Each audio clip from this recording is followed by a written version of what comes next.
Nebraska. Wow. So long. How about you? Well, I'm from Puerto Rico.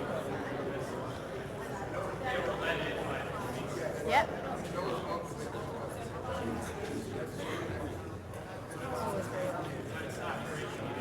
From Puerto Rico. Okay. But I was That's a very long ways. Yeah.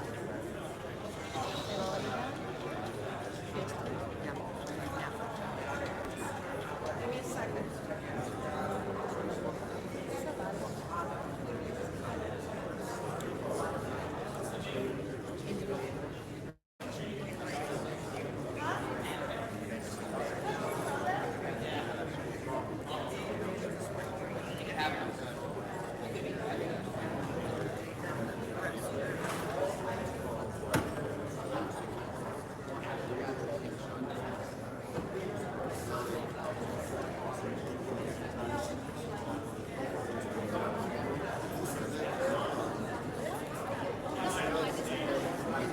Let's see.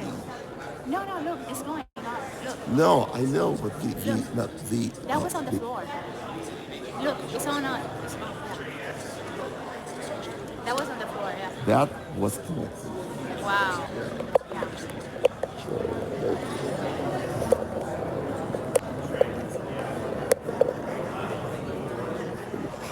Yes, that was. Okay, yeah, I would. You know what? You don't. I'm gonna block talking, so nobody sits here.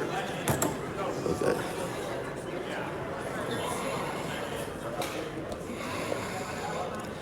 Okay. Right.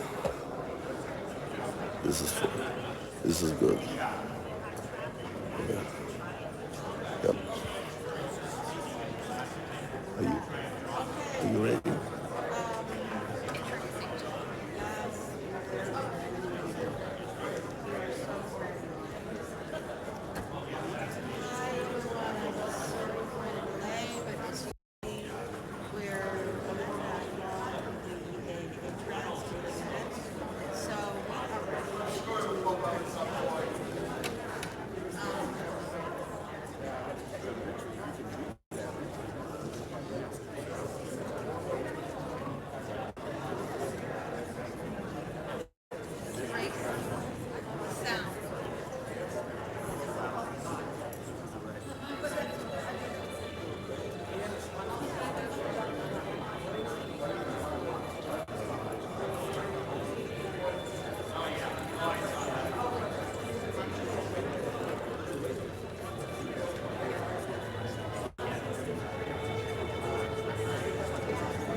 My name is Renee. I'm Holland in Amsterdam, and I'm a survivor. Hello, my name is Camila Kurtendal, and I'm a survivor. Don't surrender your rights. Reclaim your rights in due process to lead your life without being subjected to everyday torture, with liberty and the pursuit of happiness. I want to inspire you with powerful faith to stop being intimidated, to engage in activism at every level, because if you don't do it, nobody will do it. Don't just wait for change. My name is Sandy Williams. Yes. Hi, my name is Troy Harvey, and I'm a survivor. Hi, my name is Robert. I live in Seattle, Washington. I am a targeted individual.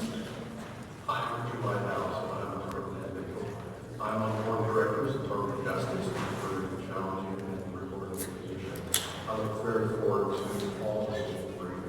So I'm Anna, and even though I used to be on the board for years, in 2021. And even though my life is a little difficult because of my trafficking and family shopping and everything, I always led my life with this idea that everything happens for a good reason. And I think the same way about my targeting right now, that but for my targeting, I would have found this motivation and drive to do something that I never expected. And I'm grateful to the country that it has affected to do this stuff. Hi, my name is Lindsay, and I've been a targeted individual now for almost 10 years. I'm Dr. Texas, and it has been my pleasure hosting Dr. and the Homes Vacation. I'm Jonathan, TI from Australia.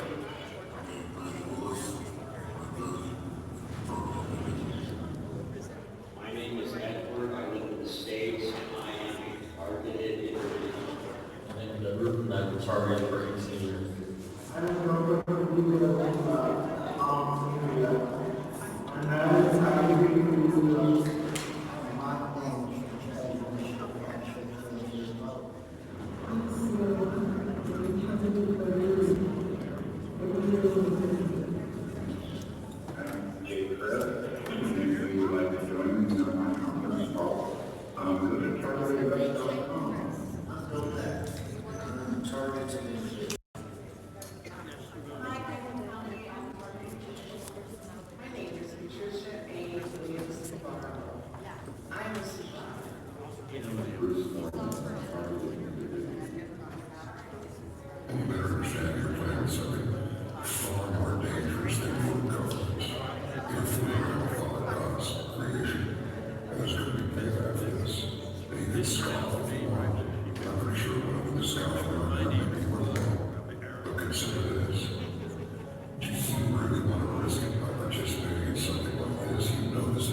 This is a monstrous program. These people need to be jailed. This needs to end.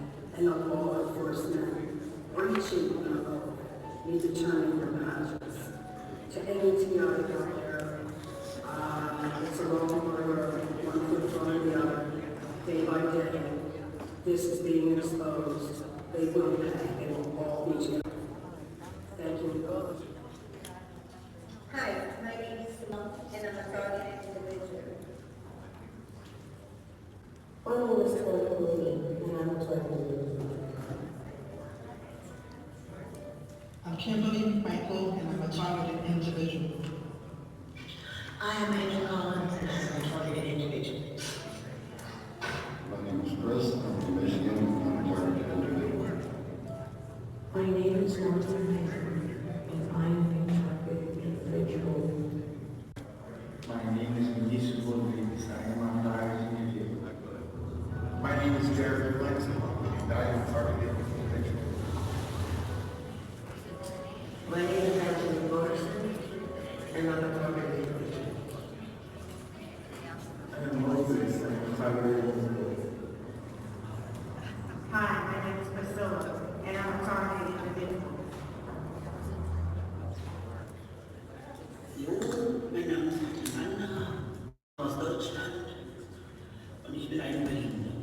Me llamo Ana Toledo, and I am a targeted individual. My name is Ann.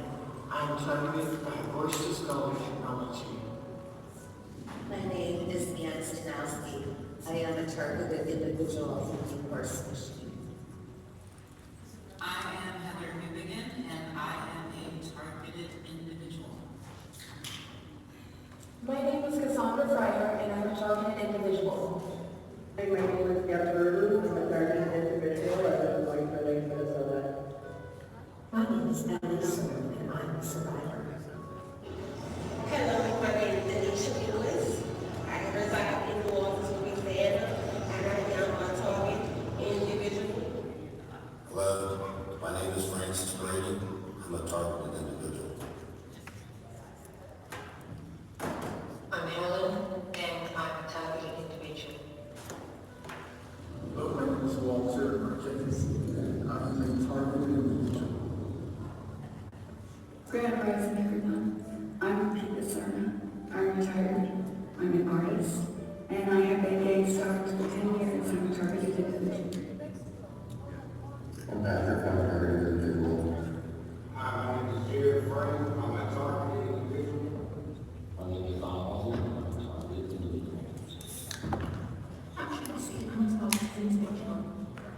Well, this is Pat. I'm from Ypsilanti, Michigan, and I'm targeted individual. I'm Chris, and I'm a targeted individual. Hi, I'm Tim Leary from North Dakota, and I'm a 5.5 years long targeted individual.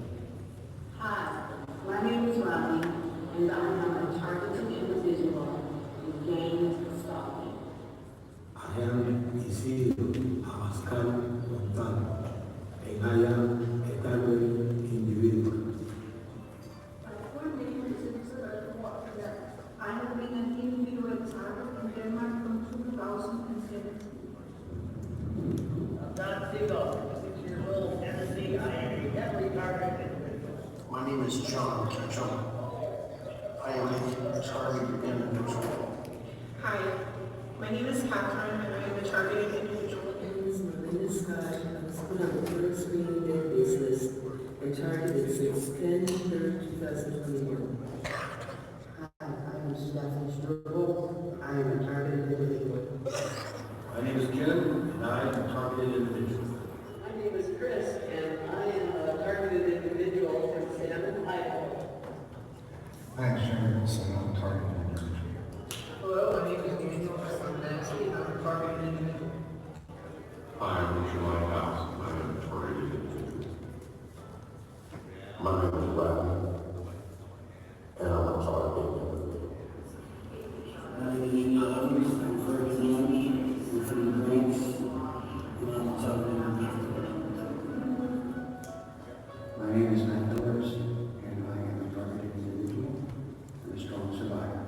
I'm Kimberly, and I'm a survivor. Hi, my name is Stephen, and I'm a targeted individual. My name is Caroline from Southwest from France. I'm targeted individual.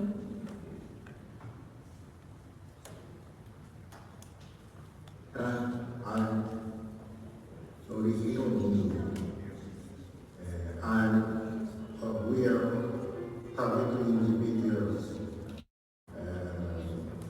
from scratch. Hello, my name is Nadine Phillips, and I am a targeted individual. I'm Shayna, and I am a targeted individual.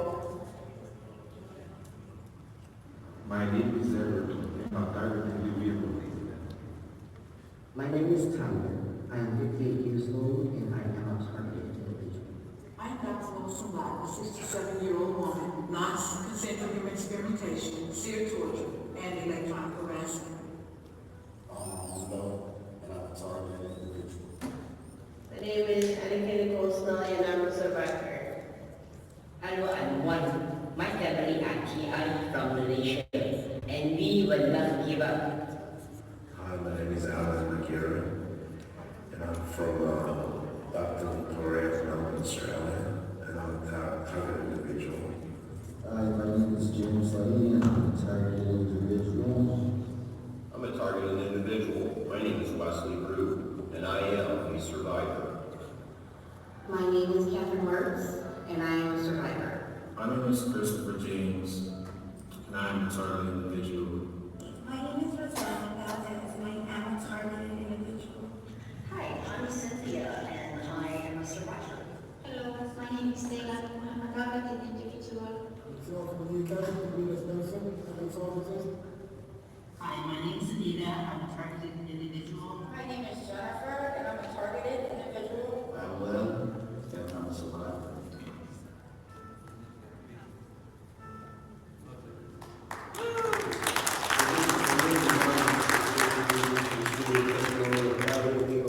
Top secret operation being carried out within the United States and probably worldwide.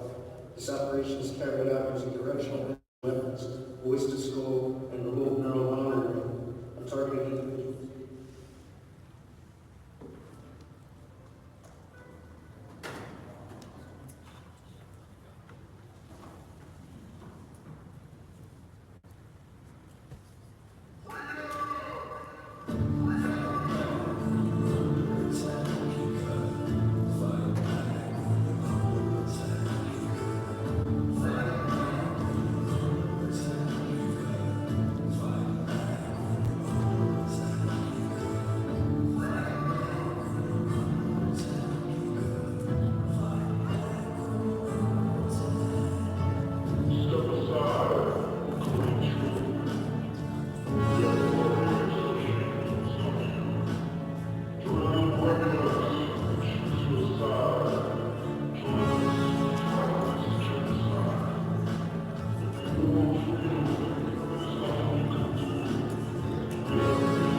production here is getting everything for this. People that are streaming. We're doing live streaming, so you can let your friends know through X and my X, Lavida, and Facebook, and the Target Justice LinkedIn.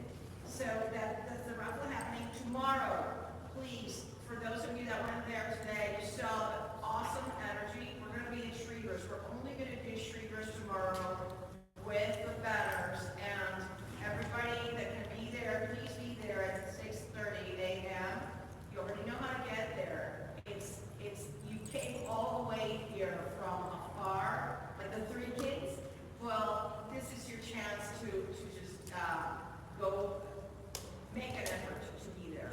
And this video is going to be posted. It's already posted in our Real Targeted Justice account, Rumble. Real Targeted Justice. Please share it, because our goal is to spread awareness.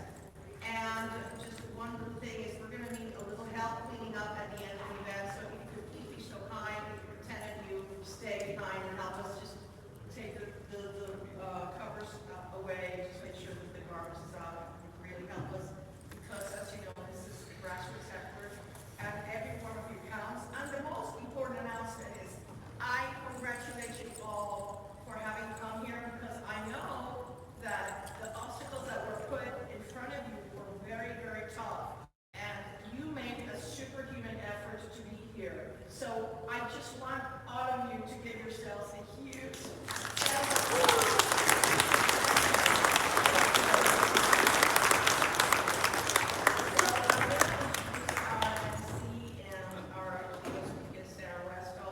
She is just so gracious and so compassionate and in solidarity with our, with the targeted individuals, and has been recently doing a lot of coverage of it. So I urge you all to follow her, not just on X, but in her sarahwestel.com and all her platforms. She's in like all the platforms. So please make sure she's a friend of the community. Make sure that not only you follow her, but share her work. Sarah Westall is a successful entrepreneur. She has a science engineering degree and was a director at US West, which built the internet back in the 90s. She taught at the University of Minnesota Carleton Business School. And her podcast ranked in 4 dozen plus countries in Apple Podcast Business News. She's being a top 10 ranking in the United States, Canada, UK, Australia, and others. Her show features leaders in business, government, society, and science. Sarah is known for interviews of the most outstanding thinkers of our time. Sarah's current focus is on free speech rights and raising awareness of crimes against humanity, such as the targeting program. She's a friend of our community, so we need to support her work. She came together with fellow pastors and journalists to sue Google for violating the First Amendment by serving as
Good evening, everyone. So, first of all, I want to thank the Pro Rodeo for working with us to make this venue available. It was very difficult for us to find a venue on a limited budget, but we did it, and I'm really grateful that they worked with us. So I also want to thank some of the volunteers that really helped organize this event. Our 14 main volunteers, our advisory board members, our volunteers that coordinate things on Monday night. Thank you. We hope to make this a bigger success than just this event. So one of the things that I try to emphasize in targeted justice is that we're not reaching everyone. There are thousands of targeted individuals out there, some of whom you may even know, and we're not reaching them. The program is deliberately designed to handle category 4 people in a different way. So these coincidences happen in our life, and we had multiple flat tires in a single year. We're not putting together the coincidences to say this is not a coincidence. So we need to reach more people, and we need your help to do that. One of the things that we're doing, of course, is tomorrow morning in Schriever. We'd like for everybody to be there if you can, 6:30 a.m. It's County Road 94 and Curtis Road. We'll park along Curtis Road, and we need to make a statement to the folks that work at Schriever Bays. Many people there have a top secret clearance. There are some people that don't know what's going on. We want to reach them. We want to expose the program. We want there to be internal discussions and questions that come up. We need your help to do that. One of the other things you can do is keep up with the events that happen. We, Targeted Justice, publish a newsletter at targetedjustice.substack.com. If you're not already a subscriber, I encourage you to do that. If you can make a small donation, go ahead and subscription it greatly helps us. Of course, our website, targetedjustice.com, is freely available to anyone, anywhere, 24 hours a day. We've got a mountain of information on there, evidence that can help you explain your situation to your family members, to your coworkers, if you so choose. Lots of things going on at Targeted Justice. We've got some big announcements coming up. We're not going to try to make those tonight, but please donate. It's an ongoing effort. The Board of Directors of Targeted Justice does not receive any payment or compensation. We are volunteers. Our 14 volunteers that coordinate our activities on Monday night don't get paid a dime. Everybody is volunteer.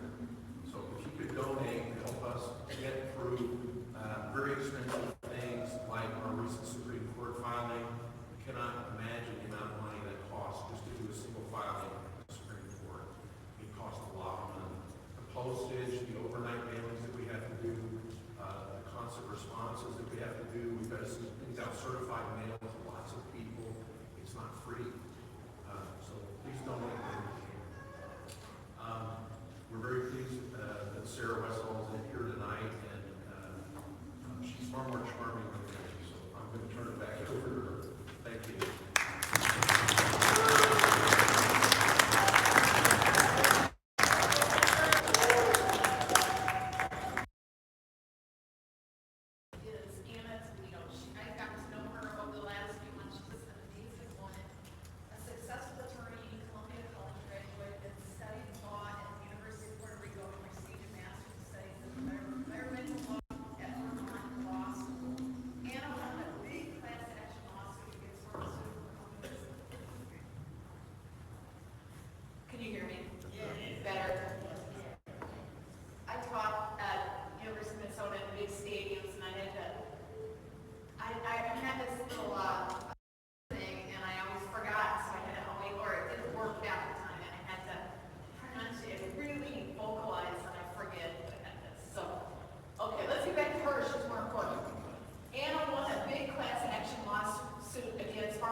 She's brought these lawsuits higher than anybody else, and she is a hero. So let's have it for Deanna Toledo.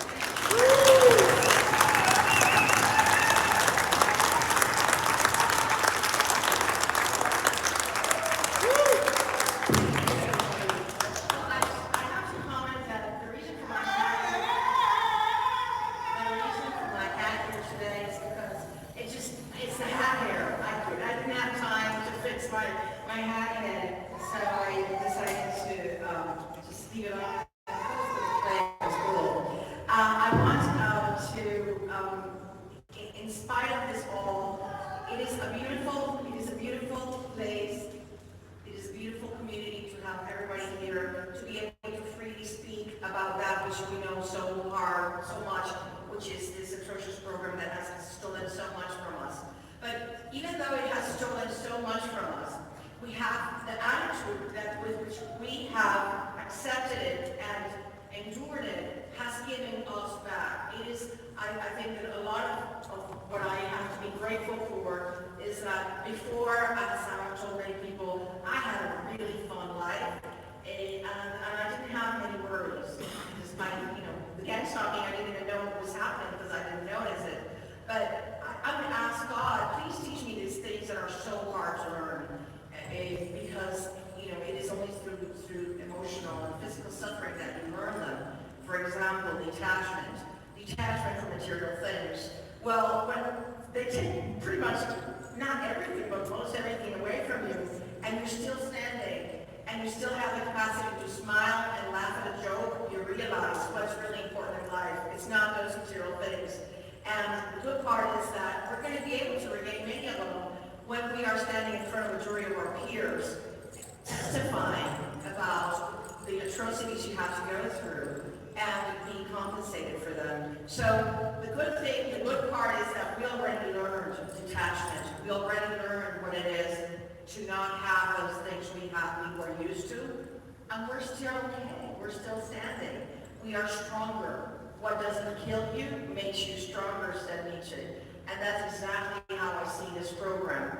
All of you are so much stronger because of having had to undergo military-grade weaponry and psychological operations that would have, many have not made it this far. Another thing that I have learned that I asked God to teach me was the capacity to pardon others, the capacity to forgive.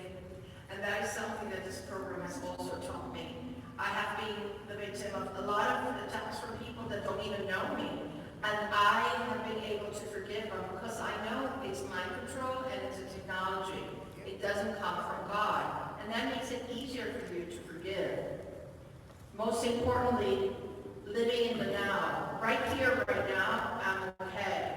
We're okay. We're surrounded by wonderful people. And when you worry about what's going to happen next week or within 3 months or within 6 months, if I had been like that, I would not have been able to make it to this day here in front of you. And for that, we have to be just grateful, living in the now. When you have this moment of, oh my God, this is going to happen, just think of, the plate of food you have in front of you right here, right now, and the roof, and you're safe. And God is completely in control. And I am, living proof of it. We all are living proof that God is in control and wants us here doing this spiritual and physical battle against evil. Finally is gratitude. I was grateful before because I had a pretty good life, but now I am 10 times more grateful for not all, because obviously I live with a much simpler life. I live in a little RV in Texas, but I am so happy there. I could have had a huge house and huge cars and everything, but right now I am really happy because I am fighting for the freedom, not your freedom alone, but the freedom of people around the world that don't even know that they're targeted. And for that privilege, I feel very fortunate, very blessed, and I thank you all for having welcomed me into your community, because I feel you all part of this huge family. So just remember, live in the now, be like a dog in the past, that they live in the now, and that's how they have this infinite capacity to not only love, but also forgive. And that's what it all boils down to. Thank you.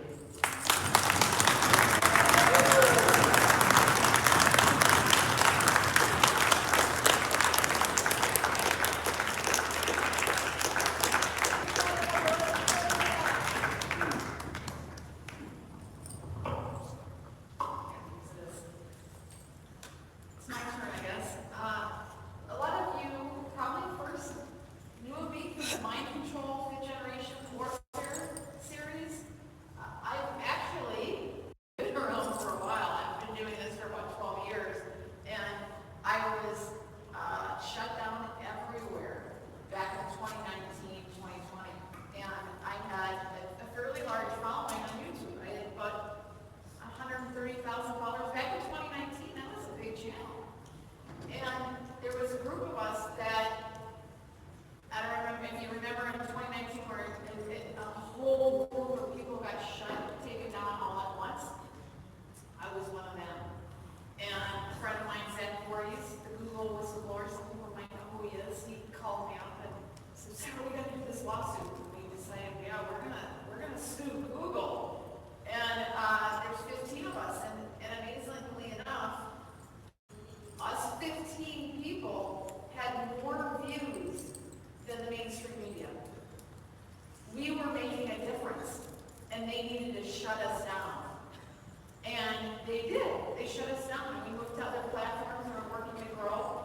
But what kinds of things were we exposing? We were exposing human trafficking. We were exposing campaign fraud. But we were also exposing directed energy weapons and targeted individual programs. We were exposing the crimes against humanity that they didn't want out there. And they needed to take back control of the narrative. And it's not working. It's not working. And they don't know what to do. They're working harder and harder and harder. And I feel good about that because I know that we've been part of it. And you're all part of that because you're sharing the information that we're getting out there. And that's so important. I started doing work on targeted individuals, not per se with targeted individuals. Well, I did some interviews with a few targeted individuals back 2018, 2017. I did some mini documentaries on directed energy weapons.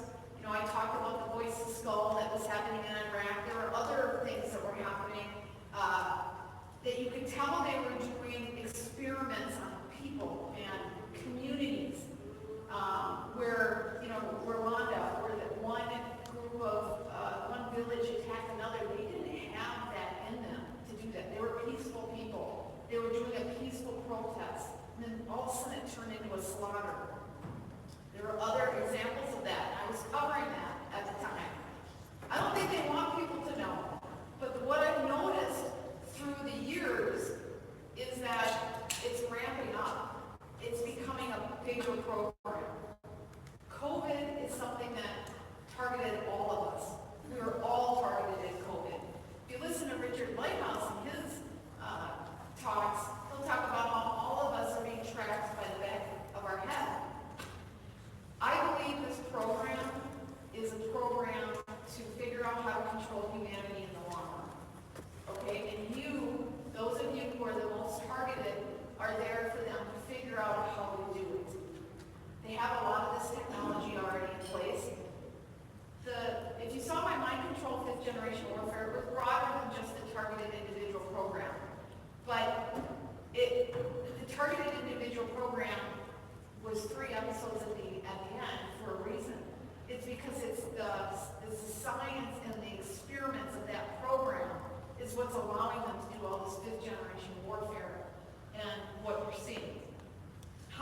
thought you would like to know that. I think it's an interesting story.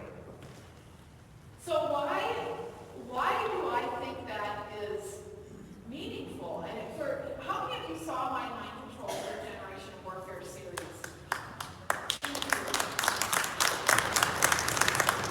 If you haven't seen it, I recommend you seeing it. I worked really hard. My agent was ready to kill me. We were ready to kill each other. Okay, it was not a fun time.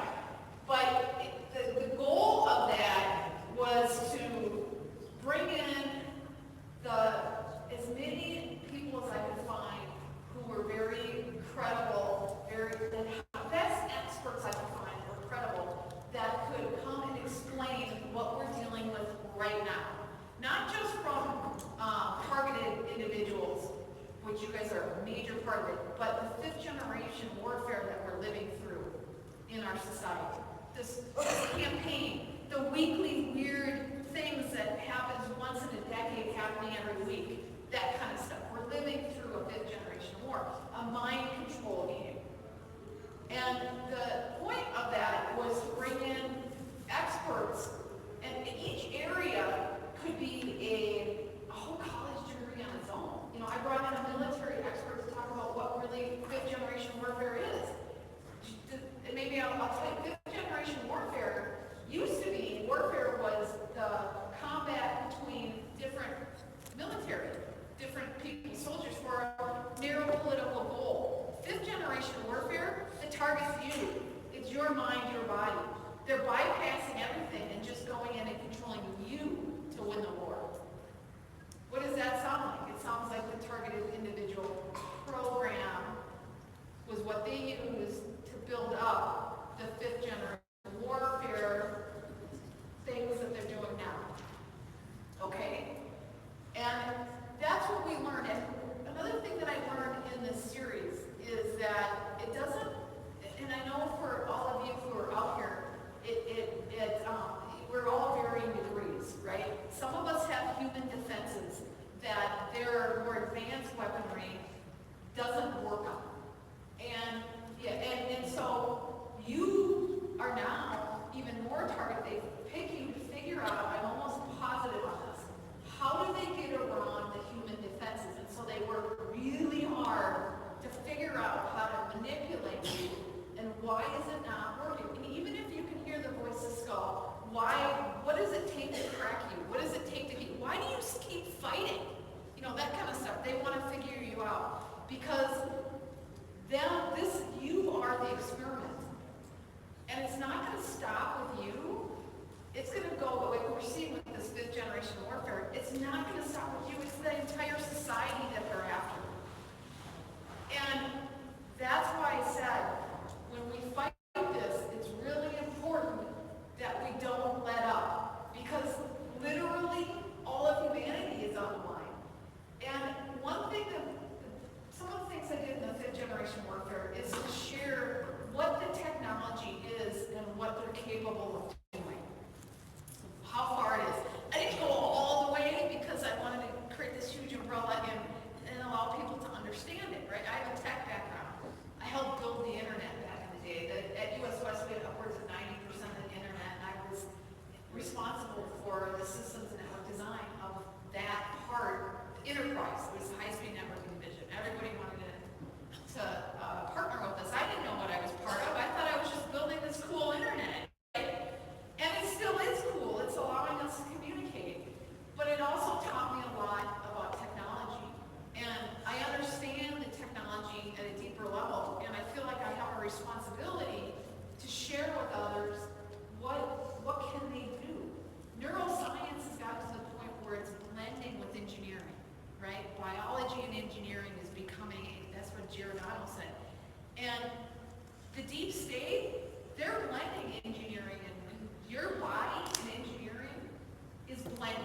They're moving hardcore. The mainstream is still in our old ways of doing things. We aren't blending engineering into it. We don't have, you see bits and pieces of it, but they are so far ahead of what you're seeing in mainstream medicine. And it's important for people to understand what levels of technology they have. Jose Delgado is considered the godfather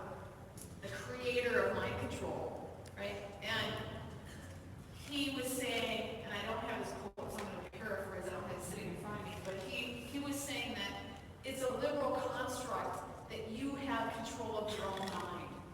That's not something that has been historically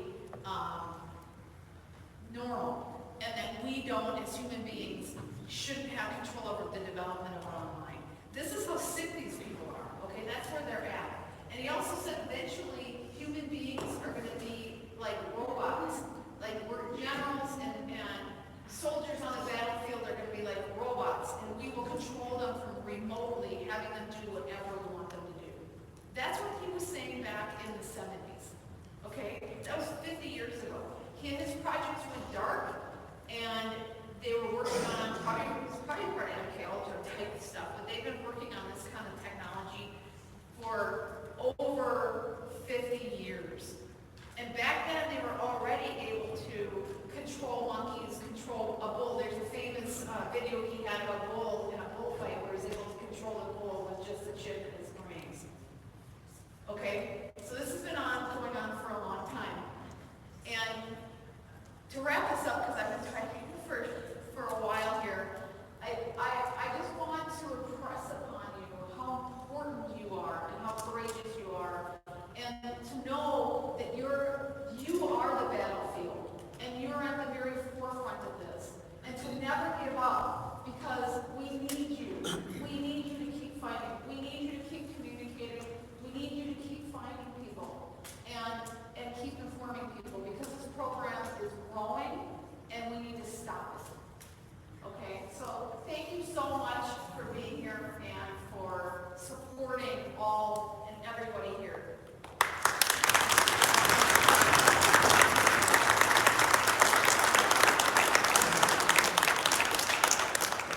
Again, I'm still there to see it again. So, okay, Dr. Len Bear, he is a hero. You saw him all over in the video. He's the one that's really running this show, as you can see. He's a board member of Targeted Justice. Dr. Bear was educated and practiced medicine in the former USSR. Len is a naturalized U.S. citizen. His targeting made him a de facto leading expert in Havana syndrome, correctly designated as an NKBI, non-kinetic brain injury. Dr. Bear is the first civilian to be on disability due to NKBI. He is a co-host of Targeted Justice versus Garland, a podcast about an extraordinary lawsuit. Dr. Ben's activism is focused on assisting targeted individuals in obtaining accurate diagnosis and in educating the general public, experts, and physicians about Havana syndrome, NKBI as a serious public health issue. And I gotta say, he's done a lot to bring awareness to this issue. And everybody, please give him a round of applause.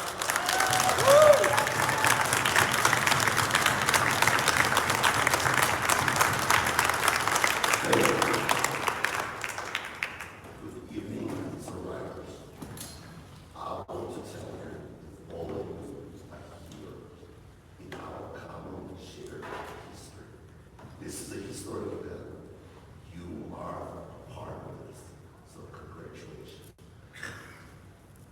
I will be very short because I can't wait to see the next speaker. I think you will be very impressed. What I just want to point out, first of all, thank you for your relentless activity. Your heroes activity. That's who you are. And you have chosen to be this way, and I'm very thankful for you being a part of this. So we gathered here in Colorado, the first state to expand State Privacy Act to include neural data. That's one of the reasons we came forward.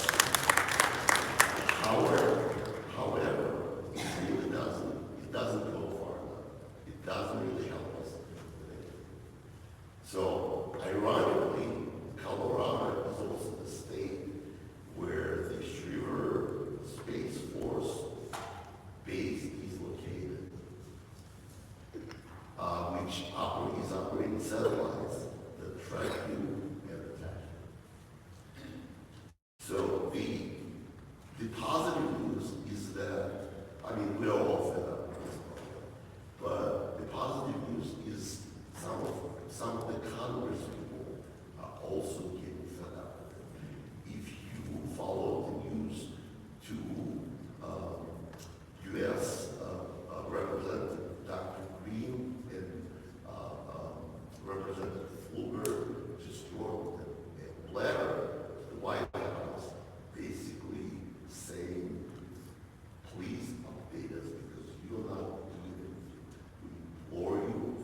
do something. Of course, they're only talking about federal employees and their families.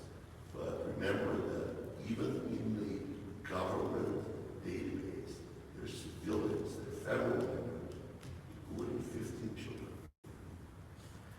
So, speaking of this registry that the government has, it doesn't include any civilians. So I want to announce today that we are opening our own registry. Today, we have about 20 civilians who are officially diagnosed with MS.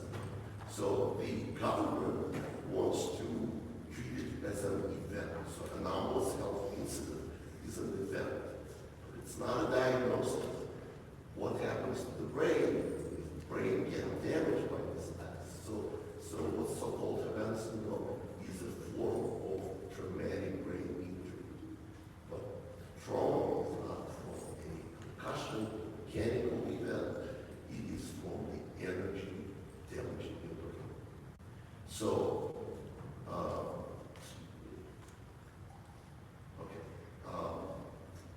so this registry is totally voluntary because this is your private medical data. But if you want to be in the registry, please contact me. The name, the diagnosis, who diagnosed you, because right now, today, we know 4 doctors in the States who can make this diagnosis, who actually diagnose you. So, in the date when you were diagnosed. And that's the announcement. So, the government has an AHI registry. We're going to have an MKBI registry, which goes much, much further.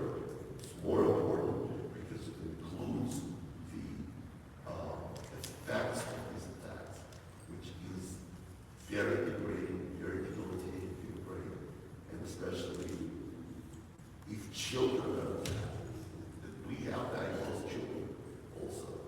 This damage is pretty much irreversible, not because of the nature of the damage, and also because the attacks never stop.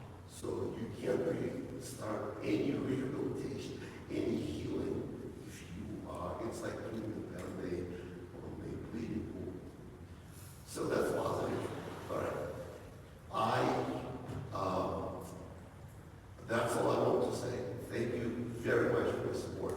When I was going through a tough period, all your letters and all your prayers, I'm so grateful for your support.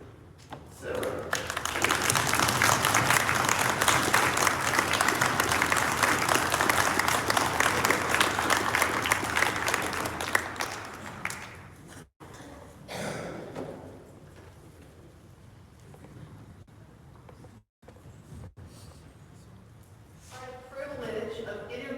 Talking with David just recently.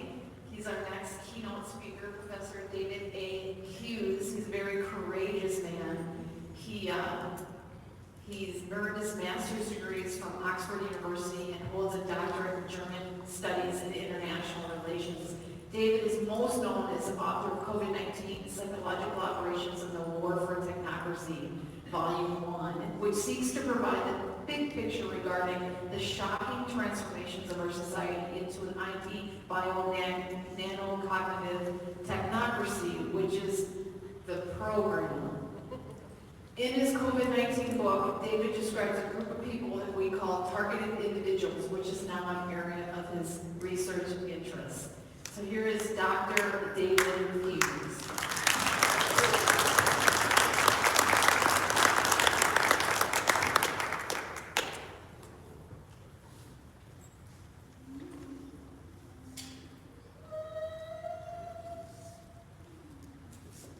It's a video. He couldn't be here with us, but he did a video just for you, and hopefully he can get this going.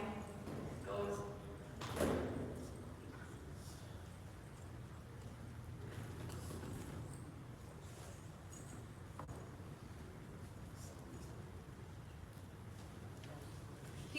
transferred in his teaching career because he wanted to focus more on this. He shared with me that the universities are not all that welcoming of some of these topics, and he got fed up, and he needed to go true to his calling, and he knew this was important. And so he's another person who really needs to be supported because he's given up a lot to bring the truth to people and to do what he thinks is right. Hopefully we get this going.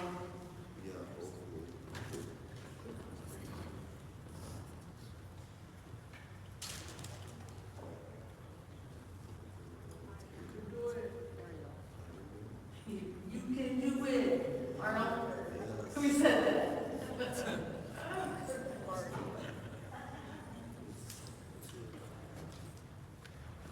Does anybody have any question or anything that they want to? No question? Yeah.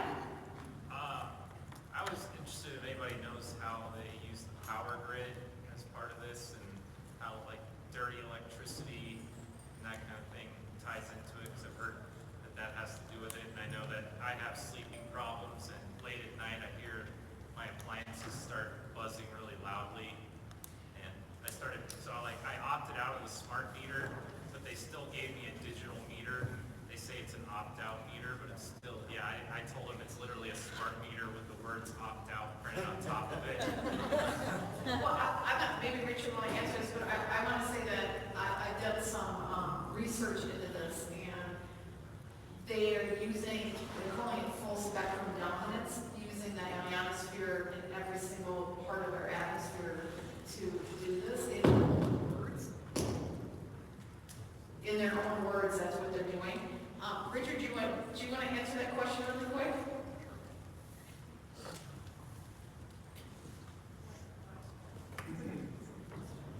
Yeah, it is a good question. So I personally experienced this early on in my targeting. So they can get into your smart meter and put microwave type of tags that feeds through the wires in your house. The best way to defeat it is to go to your fuse box and shut them all off at night when you're trying to get some sleep. Don't shut off your fridge, but if you've got some back rooms that you want to cut off the electricity room, it's quick and easy. Just go to your fuse box and cut it off. After a while, they give up. So once they realize you know how to easily defeat it, they'll leave you alone.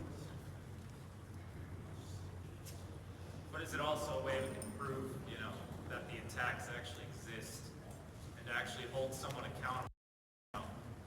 It's real. It's not, that, we don't know where they're coming from. It's like, no, it's literally coming on your power lines, and we can show the voltage spikes, and at the same time and everything.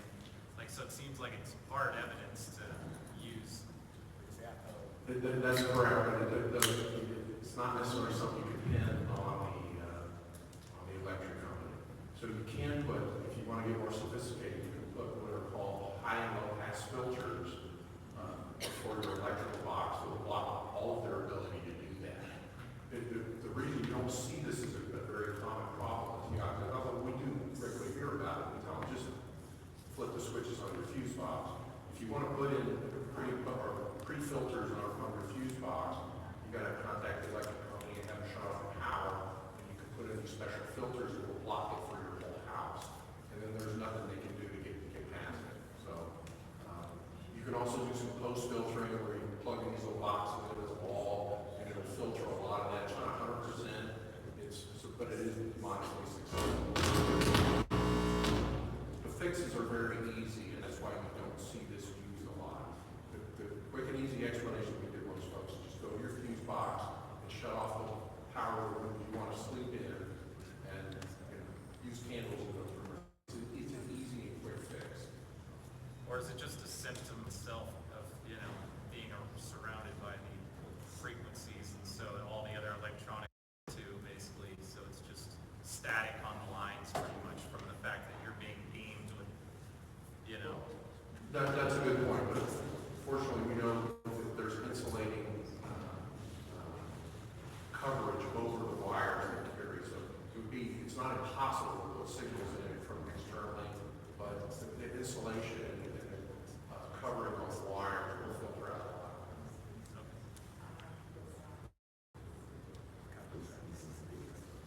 Any other questions? I was going to respond to his question. He's not. What's that? I was going to respond to you. Oh. Any digital meter on your house does not have a surge protector. If you go to freedomtaker.com, you can buy a traditional mechanical meter, ones with the dials and little.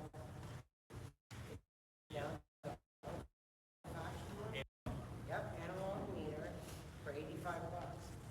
But they won't let you install it. You can take it off, put it in a box, mail it back, and you'll get it.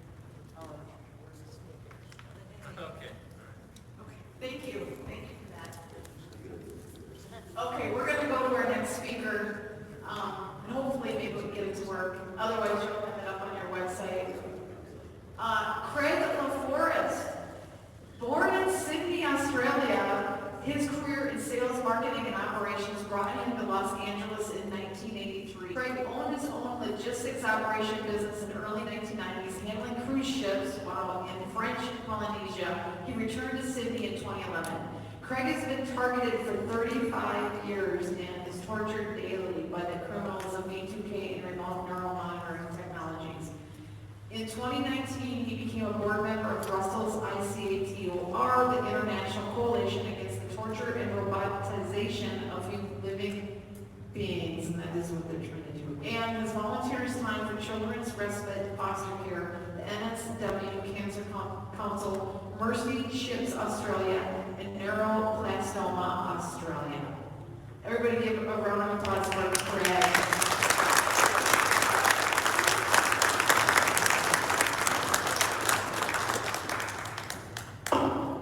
Thank you, everyone. Wonderful to be here. Really incredible, not only as a member of Targeted Justice, but also as a board member of ICATOR in Brussels. So I'm the Australian representative and board member for ICATOR.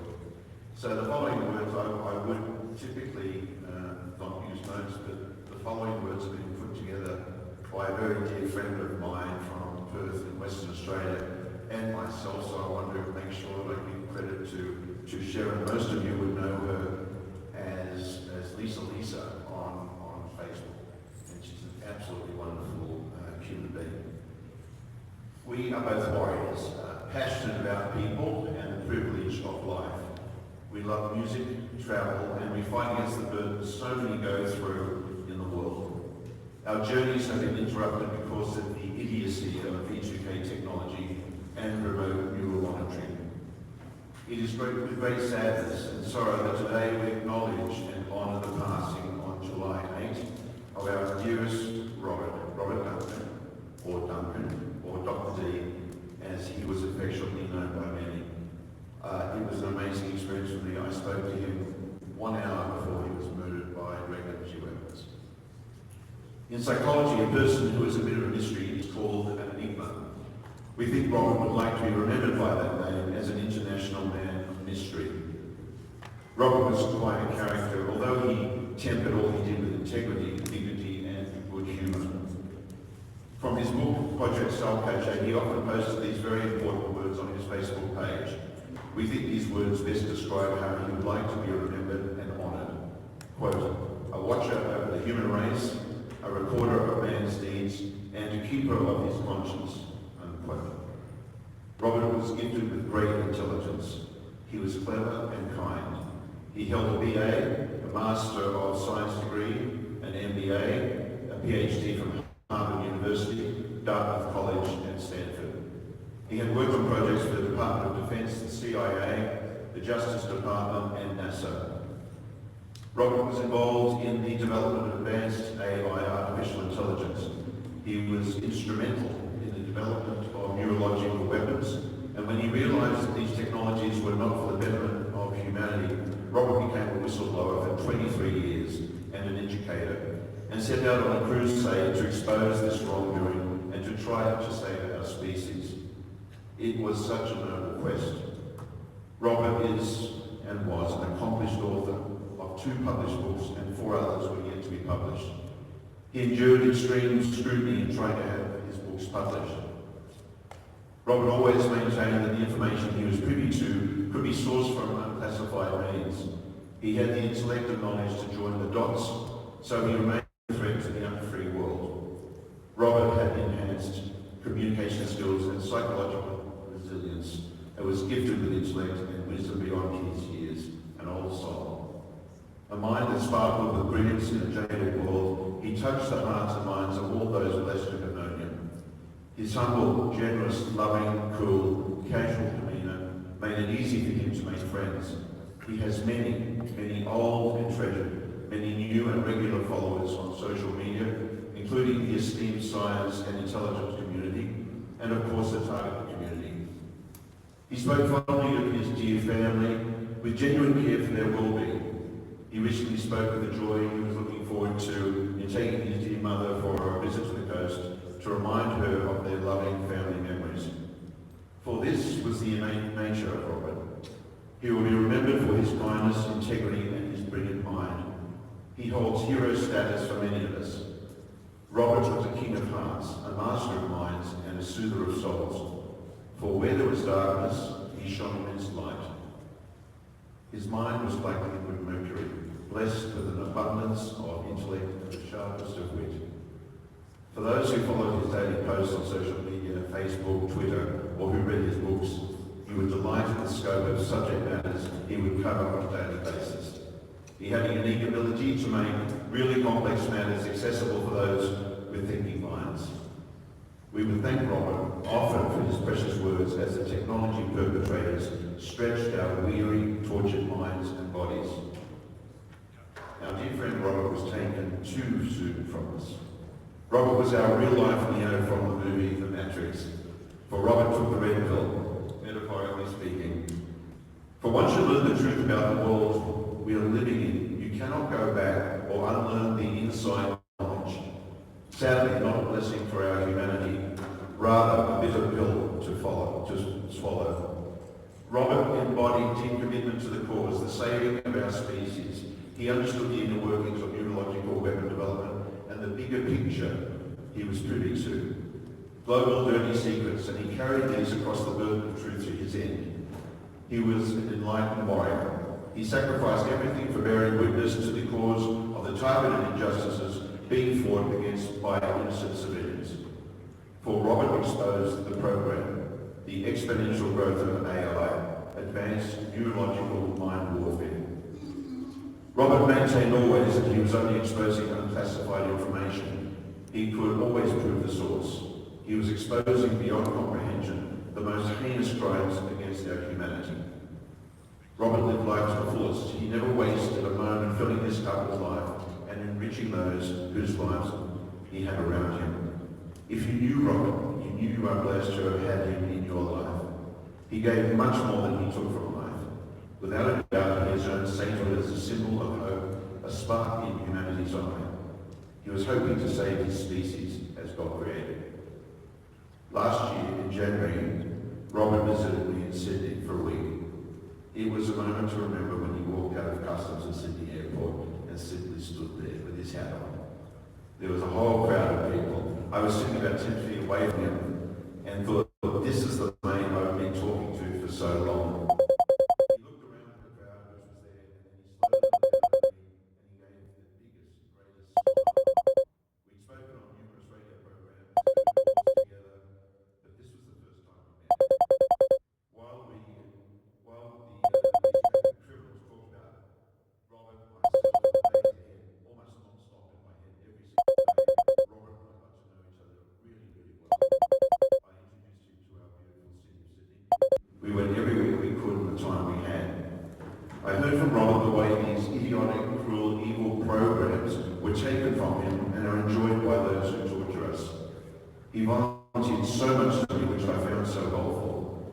From the words which are transmitted into my brain every day so clearly, to the burns on my body, to the computer-generated nightmares I have, which are so discernible. I call these people cats, cowards, actors, and traitors. They have scarred my soul, but they will never take it. One day that 9 lives will run out. was shrouded in darkness. He was a genius, a hardcore scientist, a mathematician, a literary master, a writer, a lover of all types of music, an educator, an intelligent scientist, a son, a brother, a great friend, a spiritual warrior, a scholar, and a gentleman. He was a proud, doting doggy dad to Toto, who is in good hands now, but like all of us will miss him dreadfully. Robert wore his heart on his sleeve. He lived his family motto, his family's coat of arms, disco party, or learn to endure. He taught those of us who suffer at the hands of advanced technology development to do as he had to do in his lifetime. We, together, endure torture and abuse every day, and our precious privilege of life has been used by other people, vacuous, evil people. Music was an essential part of Robert's life. The song Simple Man by Shinedown was a favourite of his, about a mother giving advice to her son, a reflection of his beautiful warm heart, soul and thinking mind. Robert was a great deal, a Foo Fighter, definitely not a pretender. He loved life and he loved that song and played often. Robert had great taste in music. Thanks for the music, Robert. Dr. D. It's time to tune the universe. Your work has just begun. The lyrics of the song, which he loved so dearly, Simple Man, are, Mama told me when I was young, said, sit beside me, my only son, and listen closely to what I say. And if you do this, it will help you some sunny day. Oh yeah. Oh, take your time, don't live too fast. Troubles will come and they will pass. You'll find a woman and you'll find love. And don't forget that there is someone up above. And be a simple kind of man. Be something you love and understand. Baby, be a simple kind of man. Oh, won't you do this for me, my son, if you can. And get your lust from the rich man's gold. All that you need now is in your soul. And you can do this, oh baby, if you try. All that I want for you, my son, is to be satisfied. And be a simple kind of man. Be something you love and understand. Baby, be a simple kind of man. Won't you do this for me, son, if you can? Boy, don't you worry, you'll find yourself. Follow your heart and nothing else. And you can do this, oh baby, if you try. All that I want from you, my son, is to be satisfied. And be a simple kind of man. Be something you'll understand. Baby, be a simple kind of man. Oh, won't you do this for me, son, if you can? So baby, our dearest Robert, you are free from the burden of truth, the bondage and chains of our world, the matrix. We honour you in this life. You have many eternal lives to live, for you have earned your wings, freedom, and your infinite calm lives on. So go and fill the pages, dear eternal friend. Until we meet again, we see you on the other side. Thank you for the ride we call life on earth. Thank you.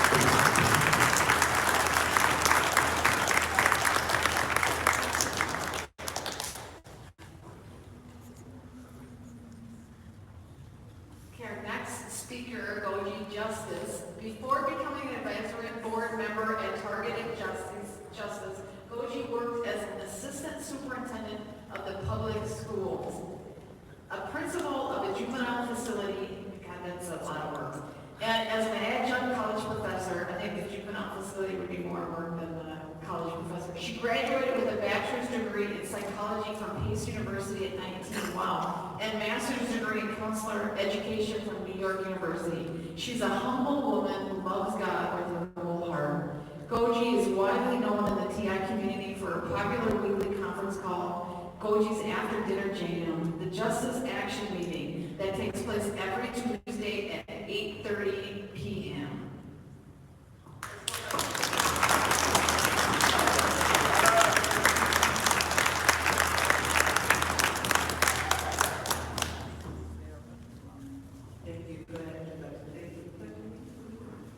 Hi, everybody.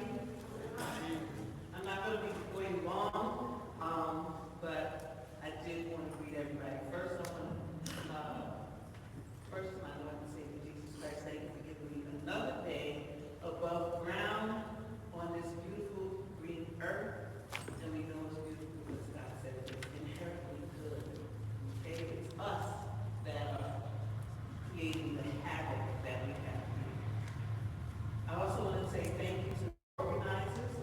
Lighthouse, Lynn Bear, Dr. Lynn Bear, Attorney Anna Toledo, for this auspicious historic occasion. Please give them a warm round of applause.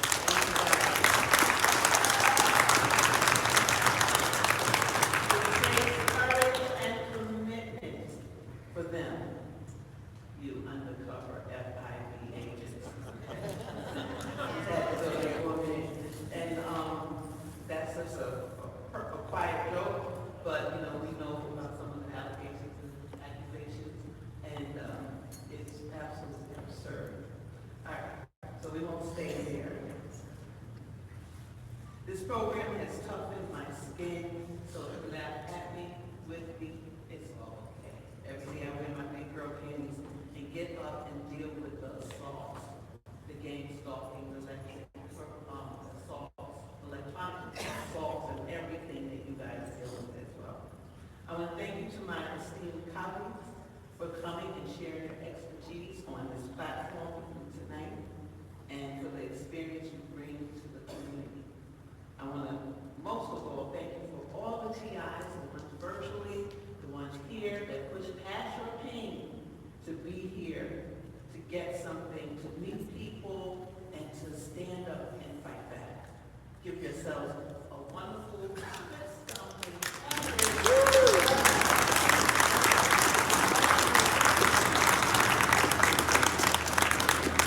And I'm saying the biggest thank you for that, and that thank you is to the government criminals. I want to thank the government criminals for targeting and following around Baby Doe, who was in the womb when her parents went to D.C. on January 6th. And still, this baby infant is being followed around by a federal air marshal. I want to thank the government criminals for targeting and following around Baby Doe's parents, all the J6ers, everyone who set foot in D.C. on January 6th, former President Donald Trump, presidential candidate RFK, and even sitting president Joe Biden. Who are you? Who are you to be above the president? There was a recent newsletter about clearances above the president of the United States from Target Justice. Why? How does this happen? How do we allow any entity to exceed the power of the highest elected seat in the nation? How? But for the love of money. Everyone say, I need money. I need money. I need money. But I don't love money. It's for the love of money and power and greed that they want to suppress us and put themselves up. God has that power, not me. But thank you, government criminals, for targeting and following around Tulsi Gabbard, a woman who spent her career in the political forum. She might be the one that helps deliver us from this evil. So thank you.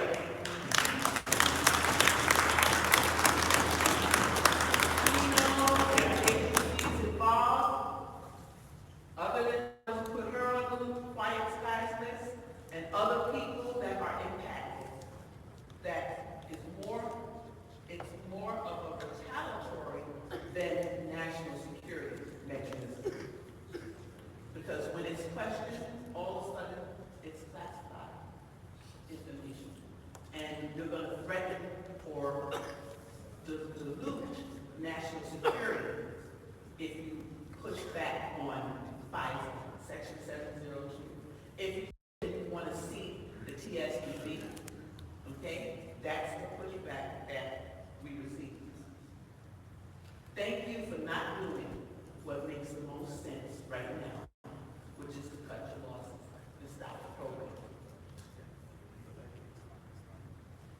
Thank you for continuing instead instincts, driving you to the pits of hell. Thank you for what's done in the dark shall surely come to light. And to all the TIs, I say, like I say in social media, wait for it. Recovery is coming. Recompense is coming. Vindication is inevitable. We will move from victims to victor in the twinkling of an eye.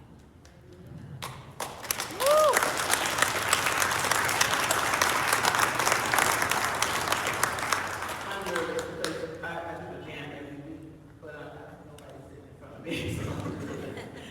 All right, but that said, I will join the call on Tuesday nights at 8:30 and follow me on TikTok and so forth.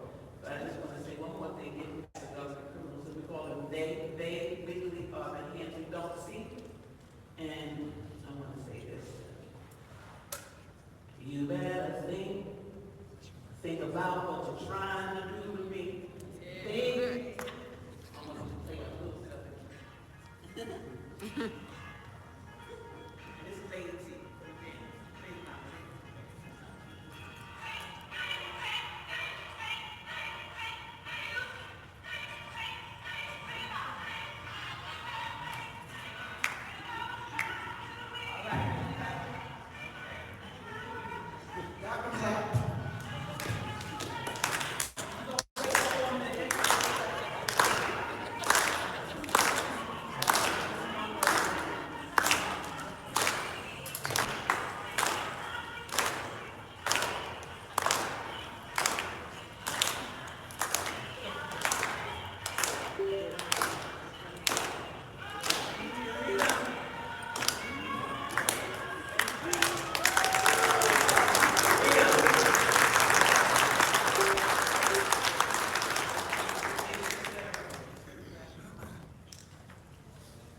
Very good.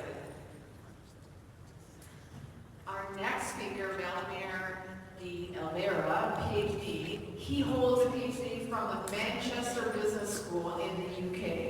He has experience in the banking, market, research sector, and restaurant industries and speaks languages: English, Portuguese, Spanish, and French. Currently learning a fifth one, Mandarin. Now, Chinese is a lot harder. I took it a year in college. Dr. Oliveira has become the first international ambassador for targeted justice. He is passionate about his activism in the country of Brazil. Hosts a podcast with targeted individuals in Portuguese. He enthusiastically supports our legal efforts of targeted justice that will pave the way for the liberation of TIs everywhere. This is the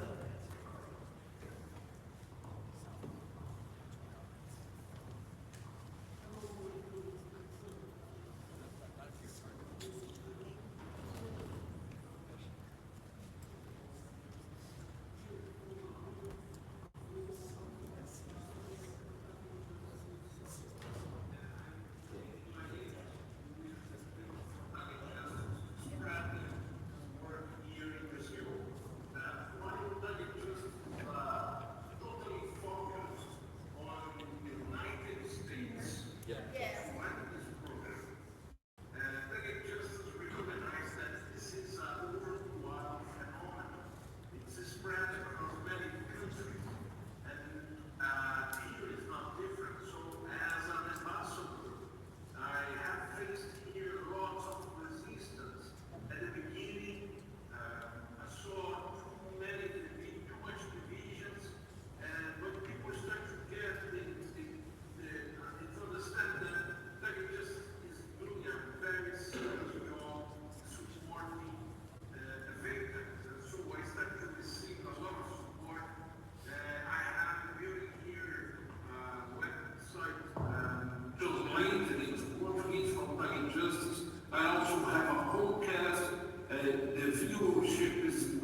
despair and panic, it controls lots of subliminal message. Pay attention to your thoughts because they are controlling us with this. On top of that, there were a lot of hacking, there were math. One victim was shot dead at the head. The announcements about this has been censored. We have problems with the platforms like Rumble. We cannot access here. So it's really, really difficult to spread the word in a country where the criminals are in control. But we need to fight, we need to get united and never give up. Target justice is facing an historical moment in America and the Supreme Court, and with the help of you, we're gonna destroy this evil program and end the torture of targeting individuals in the world. Thank you very much. God bless America. God bless Brazil.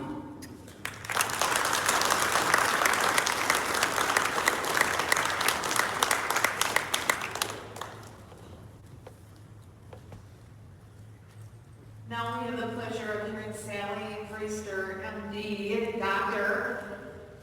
She is a wonderful person, an advisory board member for Targeted Justice. She's a New York-born and American physician working in Puerto Rico, a territory of the United States. Dr. Priester is an independent physician practicing sovereign medicine, which is good. As a physician for more than 20 years as part of a voluntary Christian mission in global disasters in 2007, she traveled to Kenya and Ethiopia to assist the population suffering from malaria. Dr. Sally is a First Amendment activist and a targeted individual. And she is so much more than what's on here. Very courageous woman. Here's Dr. Sally.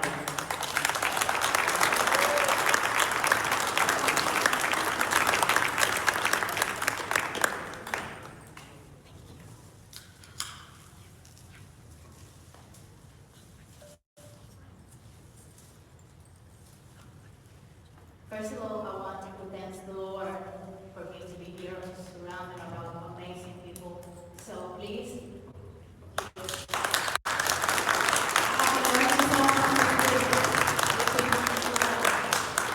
You are the military, the true brave hearts that are going to break and bring the truth to the entire world. And this is coming tonight. Remember every single face, because you are a really family. I have that order since 2020 as a physician and as a scientist. I have been traveling all the world in different disasters by global way. But I'm not came here to talk about me. I'm here to learn about you, every each one. And this is very important because as a physician, and I still practice medicine as a scientist, they want to dominate and censorship everyone to be able to control your mind. And there is 3 ways to do this. First of all, they need a car, so that's the body. And then they're trying to what? To steal your soul and your spirit. And that's the only place that they cannot go. The only way that they can go, that place is only if they control your mind. And you have to give a smile all the time because the enemy doesn't resist that because we have love. That's why we are here. That's why you travel for so far away to be here. Not to be only thinking about what that has been doing here in our lives. Actually, we are better and stronger than ever because we know very well the enemy, and we can look in front of them to their eyes and say, my heart, my soul, my spirit belongs to my Creator.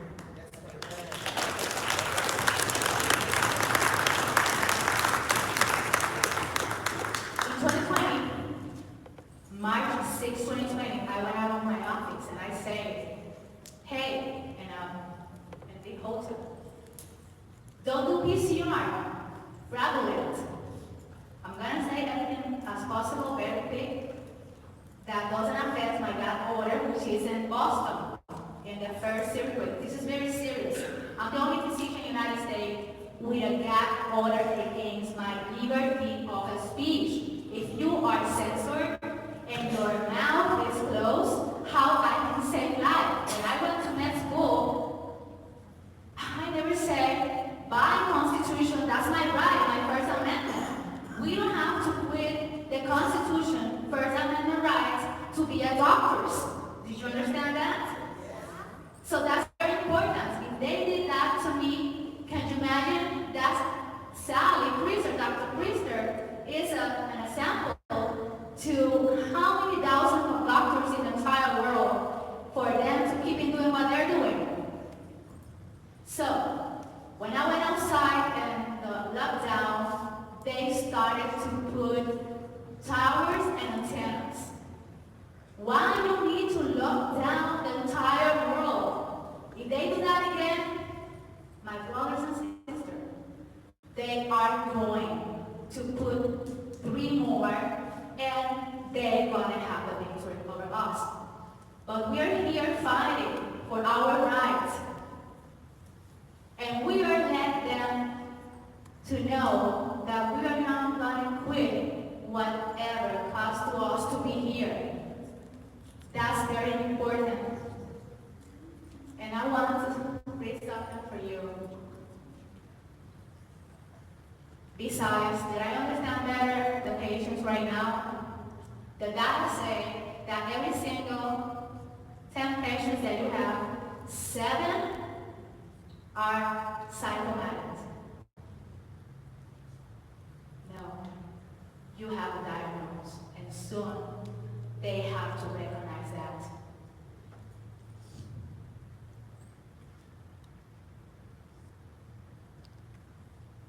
Since 2020, I have a gag order against my liberty of speech because I refuse to violate my oath as a physician. When I began to be a doctor, is to save lives. My message today is to the doctors. Those who suffer need you to be something more than a doctor. They need you to be a healer. And to become a healer, you must do something difficult. Take outside from your heart the ego, and must be embraced and treasured of the patient, and respect the humanity, the dignity in each and every soul. We can't lose another Mr. Garcia. We are in the battlefield, and we have hope.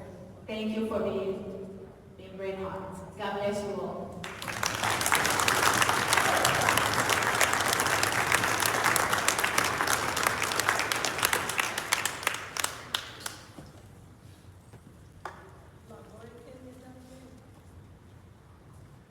Okay, this is our last one. We're going to try to air David again, if we can get it to work.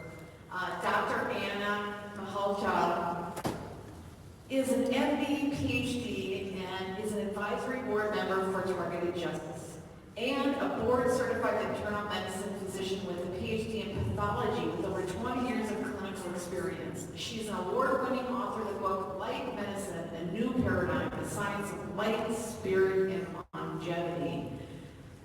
Dr. Anna's Substack newsletter is well known, followed, and read. She's discussing topics like the realities of C19 injectables, back injuries, reversal, self-assembly, nanotechnology, detoxification, and more. She also serves on the board of directors for the National American Renaissance Movement. Okay, here's Dr. Anna.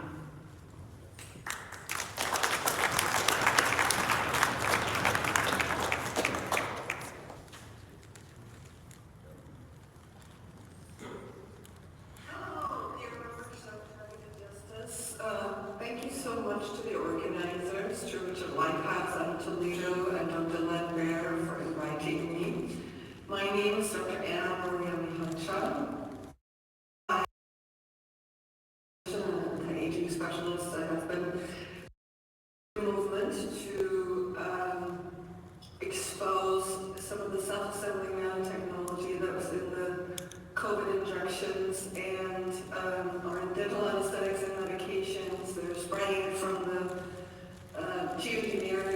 chemtrails from the airplanes. And so this technology is what really has been tested in the targeted population. And Dr. Bayer was saying, maybe I should talk about some of the news discoveries or, what else I have found. I just wanted to just connect with you and let you know, I understand that this technology is real. A lot of times when TIs present to my office, their main concern is, will I think that they're psychotic, schizophrenic, delusional? I certainly don't think that. I have studied enough to understand covert operations that even have been now privatized.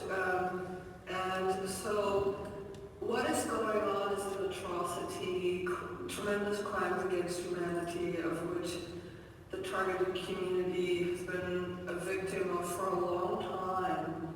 And this remote torture, the V2K, the demoralization, the sometimes extreme pain, the gang stalking, all of these programs are of an evil that is incomprehensible. And yet, you are literally the testing ground for all of humanity, because what I've been finding in humanity's blood, and what other colleagues around the world have found in the COVID shots, and really understanding that this synthetic biology and self-assembling nanotechnology is all about the brain-computer interface, and creating a cybernetic hive mind. Obviously, practitioners like me do not have the ability to stop the attacks. And I think that's very important to understand, because sometimes people have come to me and they think that I can do something in regards to their VTK or the extreme pain that they have. Jesus, I'm not even a surgeon. I don't take any implants out. So all I have been doing is just cleaning people's blood and helping them detox from metals. Does that stop the torture? No, it does not. And certainly someone like me, I'm not prepared to be able to help people whose life's in imminent danger, or we're looking for other types of support. This is why what targeted justice is doing is so important. So what can be done? I've thought about that quite a bit, because I have personally observed some of the TIs who suffer from atrocious attacks. And one of the aspects is to really connect also with nature and our spiritual self. And what do I mean by that? I don't mean to just be in a way dismissive, but one of the things that is clearly evident is that the severity of the attacks and the physical symptoms is definitely worsened by the 5G towers, by smart meters, by cell phones, and then even the TIs that have severe symptoms, the greatest periods of relief they're experiencing when they're in nature, literally in the wilderness, and there's no Wi-Fi around, no EMF, and laying on the ground and grounding. One of the things that I learned from Dr. Pedro Chavez, he is a doctor with Como South. He was the one who did these studies on the vaccinated MAC-Adams phenomenon, as well as he found that the MAC-Adamses are also emitting from the graves of the injected. So clearly this technology continues to emit signals. But when they were walking barefoot, the signal was disrupted and they weren't emitting the MAC-Adams. So the idea of grounding oneself or using Birkenstocks, which their soles have natural cork and natural rubber, that's the only thing I'm wearing.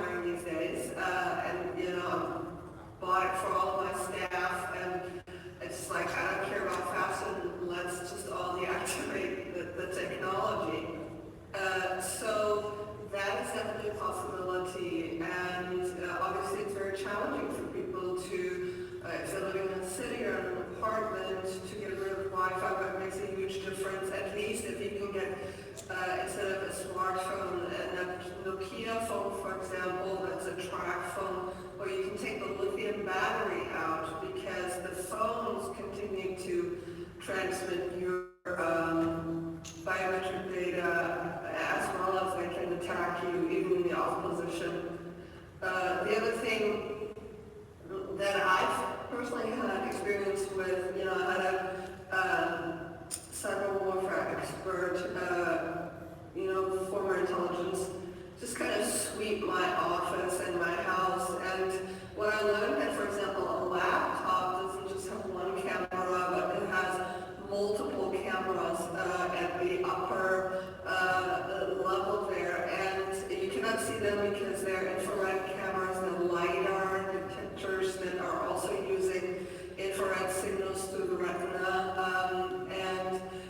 so just kind of using a stripe on this entire upper aspect of your computer is a great idea. Obviously, Ethernet cable, turning off Wi-Fi, those kind of things are very important.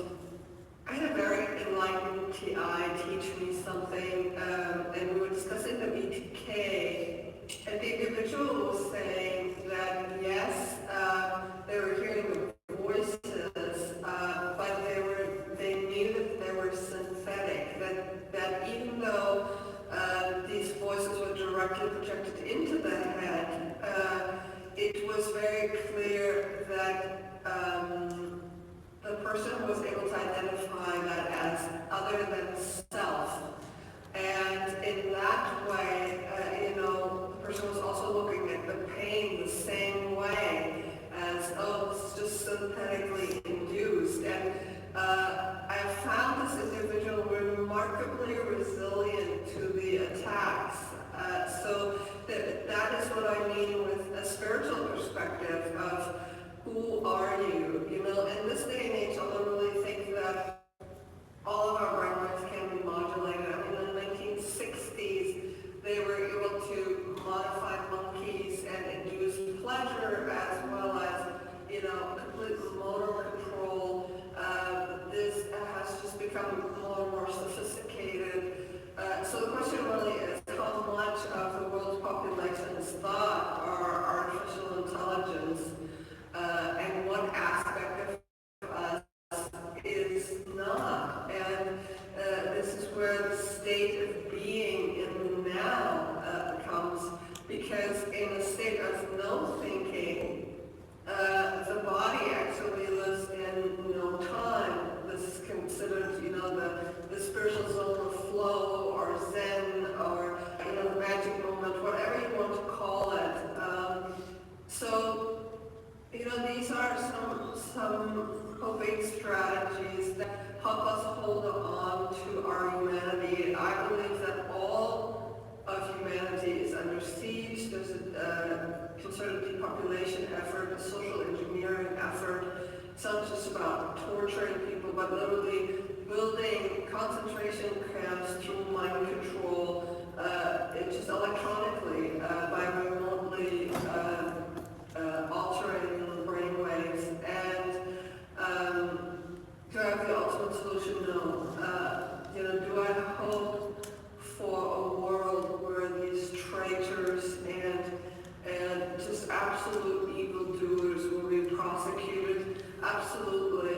I'm a strong, I have a very strong foundation in my spiritual beliefs, and I believe in karma, and I believe what you do to another, you will experience yourself. So this is what I just wanted to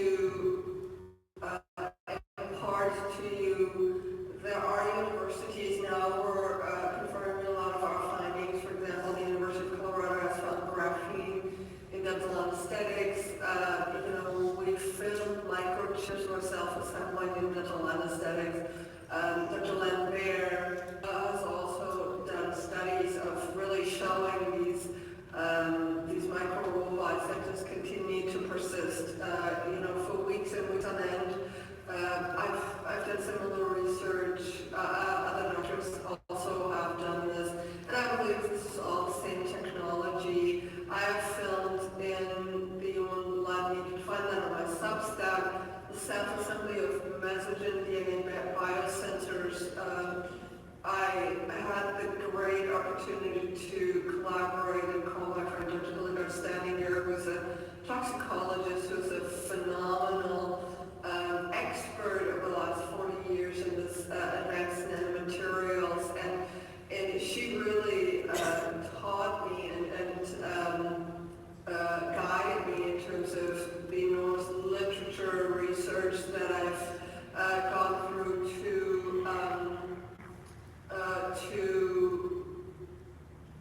learn about this technology, and she definitely has shown me how to identify these mesogens, and they do assemble now in unvaccinated blood. So,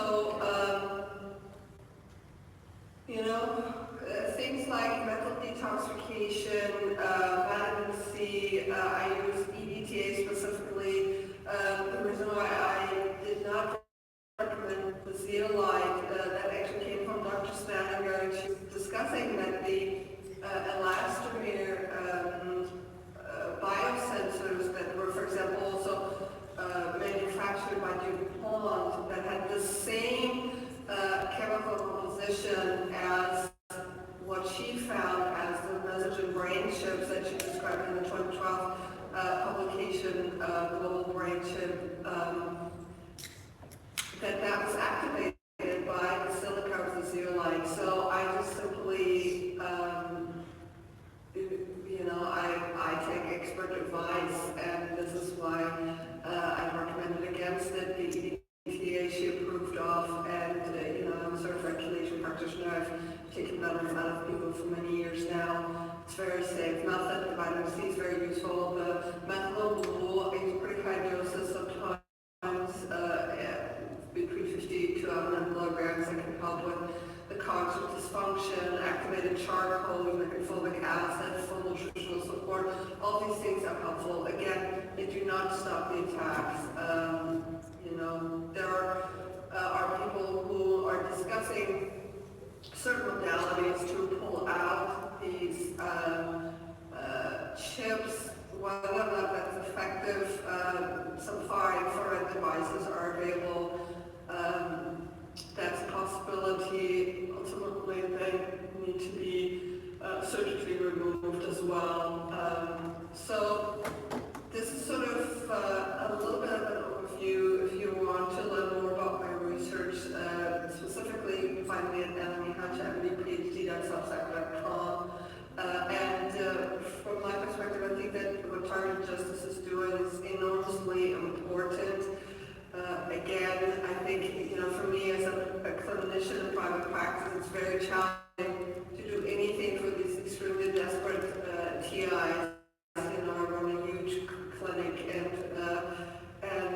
I take care of many different things like advanced cancer patients and heart disease patients, etc. So the acute critical access for TIs, I don't have a way to provide that, and I literally don't know who can help with that. So the support groups for targeted justice and supporting each other within your groups, I highly recommend that. So I just want to thank you all for allowing me to address you. I hope you have a wonderful conference, and I hope you're well and be well. Thank you.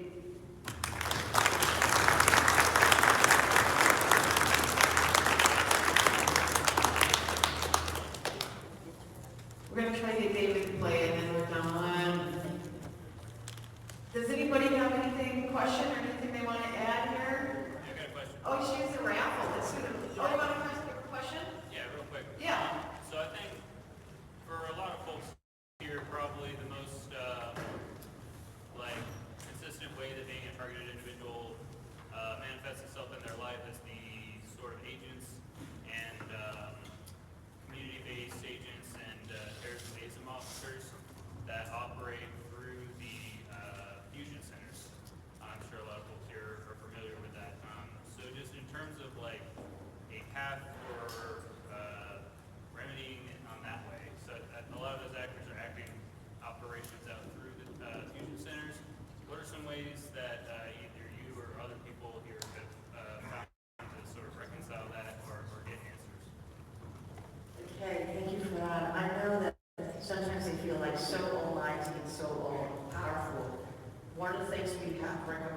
to do is cease and desist letter to these criminals in the Fusion Center.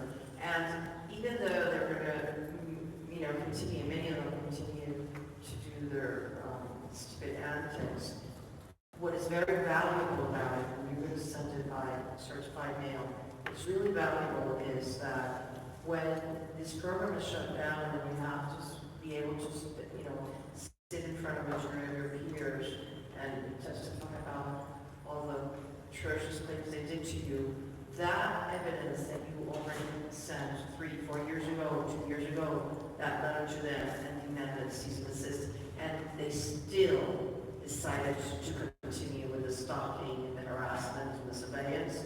That is your best evidence that you were a TI. Because as soon as this program is discovered, everybody's going to claim to be a TI. In fact, I did hear, and you're going to think this is insane, somebody did actually say, how do I get myself on the list? Because I want to be TI. I'm not kidding. This is, because they know that the money is, going to be huge. It's not just going to be the government, but also the private people, criminals that put you on this list. You will have your day in court, and the damages that all of you have suffered, all targeted leaders throughout the nation have suffered, and we're also contemplating facilitating mechanism for people from outside the United States. The thing is this, there are, for example, cell towers. We have Crown Castle, we have AT&T. The 90% of the cell tower attacks are carried out by them. We have Lockheed Martin, who facilitates the torture through the tracking of each and every one of us. So there are many people, we have the Rockefellers, we have the Rothschilds, we have people whose deep pockets are going to have to chip in money to pay for the damages when this is out. So the best thing you can do is number one, cease and desist to fusion centers. I also recommend you do the same to the citizen corps and infraguards. As you know, InfraGard are the ones that mostly do the surveillance, electronic hacking, and the citizen corps send the minions to follow you around. So I urge you to find out who is your local citizen corps people and send them a very respectful letter. You can search the Target Justice website. In Substack, we have sample, right? We have sample letters.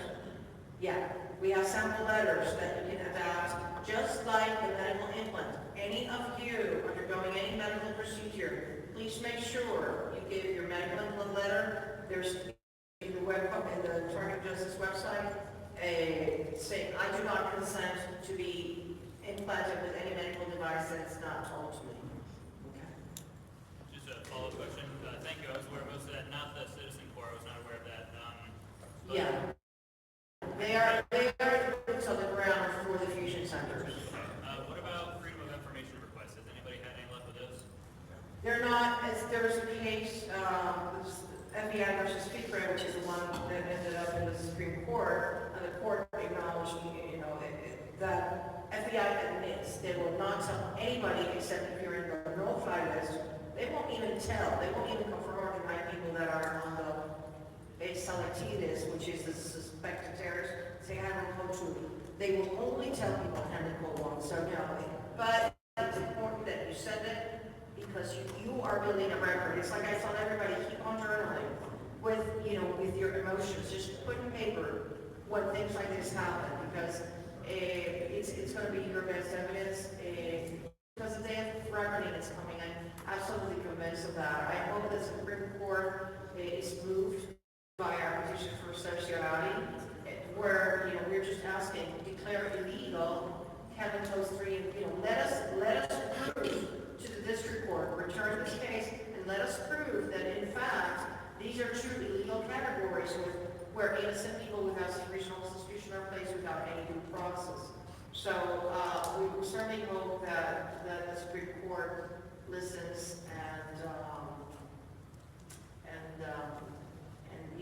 most of you were targeted after 2017 under Charles Gable as director of the Terrorist Screening Center. And I look forward to the day where many of you can, file a lawsuit against him in his personal capacity because he's responsible for the suffering of a lot of people. Thank you. Yeah.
get a microphone? He had several excuses. So when you do education to these people, that their everyday jobs that they're so proud of as being high technology against the enemy. No, folks, you're hurting real people right here, right now. You need to know it. You need your real job. We're running late, and then we'll have a little bit here at the end to talk. Because we have to leave by 8. Hello everyone, and thank you for the invitation to speak today. Hello everyone, and thank you for the invitation to speak today. I wish I could be with you in person, but in my absence, here is a short presentation titled Electromagnetic Warfare, History and Dangers. So let's begin then with a brief history of electromagnetic warfare. Electromagnetic warfare is defined by the US Department of Defense as, quote, military action involving the use of electromagnetic energy, directed energy, to control the electromagnetic spectrum or to attack the enemy. Electromagnetic warfare dates at least as far back as the so-called Moscow signal, which was transmitted into the US Embassy here in Moscow from a building 100 meters away between 1953 and 1976.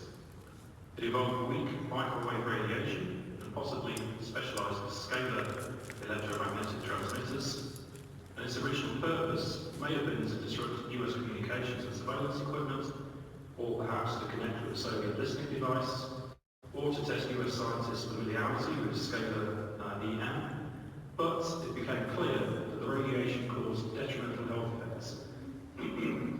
For example, multiple ambassadors and embassy staff died of cancer.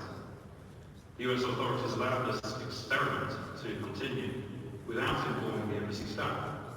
Evidently, they were as keen as the Soviets to explore the potential of electromagnetic warfare to, quote, manipulate, change, control, or destroy literally any of the key biological functions of the living system, including mental and behavioural functions. That quote coming from Bearden in 1991. In 1965, according to declassified DoD documents, DARPA launched Project Pandora, a top-secret project to explore the behavioural and biological effects of low-level microwaves. This involved exposing monkeys and unwitting sailors to microwave radiation, along with a host of other unusual experiments. A 2007 Washington Post article seeks to persuade the reader that Pandora led nowhere when it ended in 1970, that the Moscow signal was in fact about eavesdropping and mind control, and that the military's research into so-called non-thermal microwave effects seemed to die out, at least in the unclassified realm. However, in 1976, the US Naval Surface Weapons Center published an unclassified 172-page bibliography on, quote, biological phenomena and effects and clinical manifestations attributed to microwave radio frequency radiation. End quote. It contained 3,700 references. The report summarises ongoing work since 1971 and focuses in particular on the effects of non-ionising radiation on man at these frequencies. Keywords included in the report are pulsed electromagnetic radiation, electromagnetic radiation bioeffects, and health effects.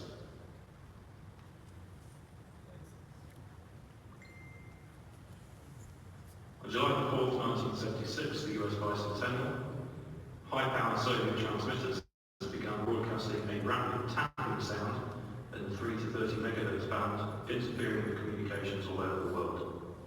The so-called woodpecker signal continued to be broadcast until the collapse of the Soviet Union in 1989. Theories about the signal's purpose included behaviour modifications by electromagnetic means, entrainment, weather modification, and jamming Western communications. Whatever the true purpose, this 13-year-long program, with its transnational effects, was clearly important to the development of electromagnetic warfare. In 2001, US Congressman Dennis Kucinich introduced the Space Preservation Act of 2001, and he referred to, quote, land-based, sea-based or space-based systems using radiation, electromagnetic, cyclotronic, solar, laser or other energies directed at individual persons or targeted populations for the purpose of information war, mood management or mind control of such persons or populations. That bill was struck down, however, in April 2002 following an intervention by the Department of Defense.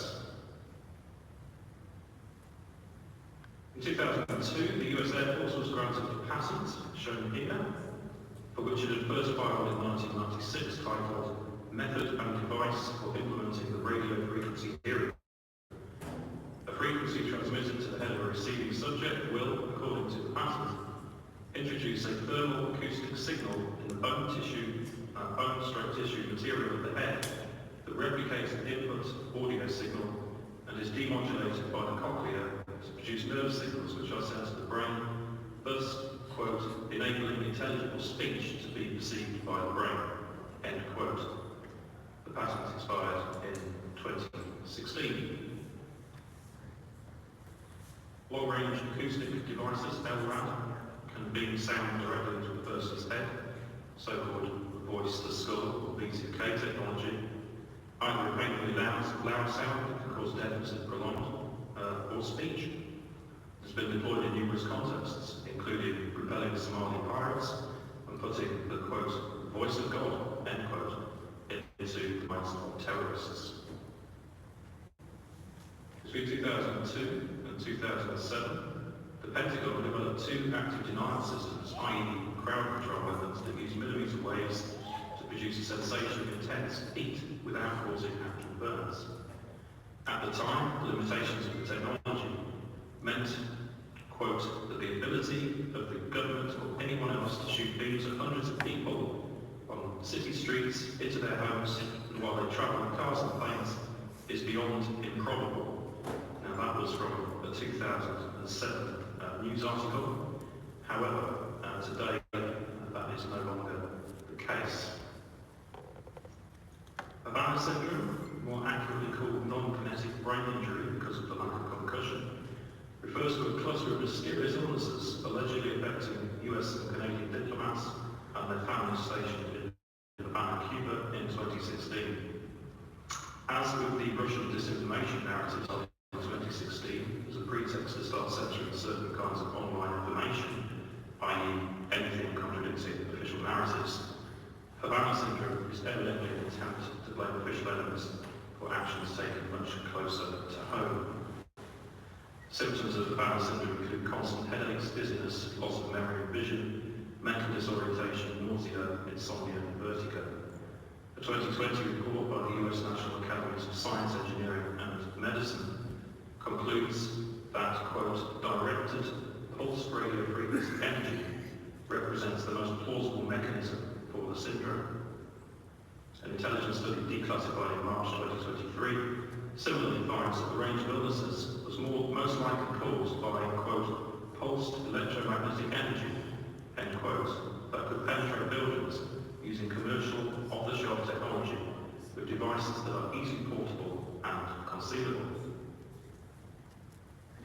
A 2018 FOIA request submitted to the Washington State Fusion Center seeking documents related to an investigation into Antifa and white supremacist groups yielded an unexpected result, namely a zip file titled Electromagnetic Effects on the Human Body. The zip file included 3 documents. 1.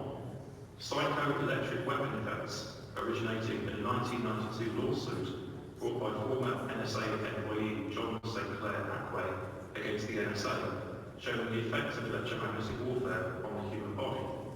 His case was dismissed by Judge Stanley Sporkin as frivolous. 2. A diagram of unknown origin on, quote, the bioelectromagnetic field, which is unique for every human body, producing a radar detectable signal frequency ID based on the modulation of human brainwaves, delta, theta, alpha, beta, etc. And 3rd, a diagram again origin unknown, of remote mind control operations conducted through mobile phone networks and mobile psychotronic weapons carriers disguised as communications vehicles and black helicopters. Why, in 2018, was the Washington State Fusion Center, a counter-terrorism organisation, holding multiple files on electromagnetic warfare, including from a lawsuit that was thrown out 26 years earlier? The only reasonable inference is that electromagnetic warfare tactics were still deemed relevant for so-called counter-terrorism purposes. I'd like now to talk a little bit about targeted individuals.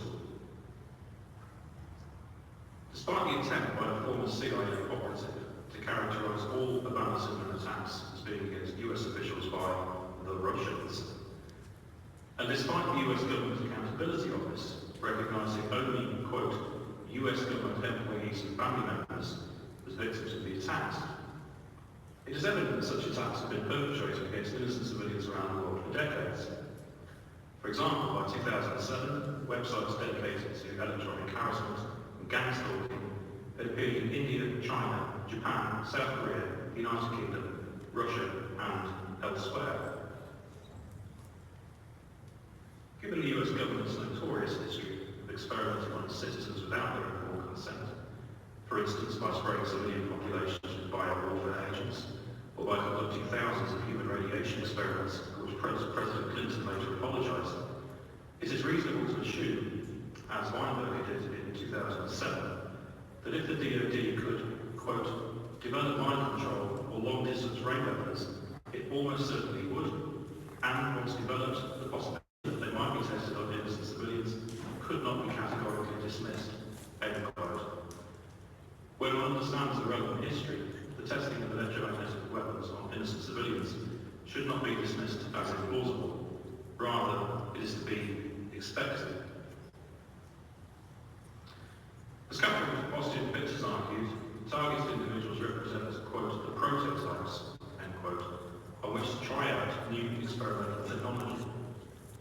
The disturbing implication is that once the technology has been successfully tested, it will be deployed across the whole of society, presumably to target dissidents. Marshall Thomas understood this back in 2007. Quote, once the weaponry has been perfected on these few thousand people, the same techniques will be applied en masse to humanity as a whole. So if we fast forward then to the COVID-19 era, according to the UK Ministry of Defence's integrated operating concept, quote, home is no longer a secure sanctuary where you may choose to launch interventions unhindered. Away is no longer a regional horizon, but a global one, involving space and the electromagnetic spectrum. Thus, war is now being openly waged within what used to be considered the domestic arena, using electromagnetic means. In keeping with Fitz's dictum that control today is one person at a time, we're not so much dealing with an attempt to use electromagnetic warfare to manipulate the population en masse, say through the worldwide broadcasting of a woodpecker signal, but rather with electromagnetic attacks targeting specific individuals.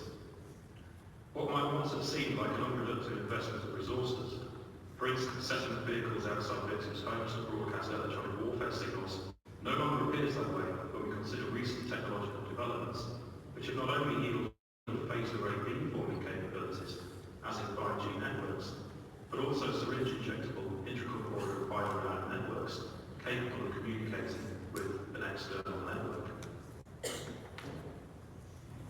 In 2019, DARPA contracted the company Battelle, science and technology development firm, for its next generation non-surgical neurotechnology program.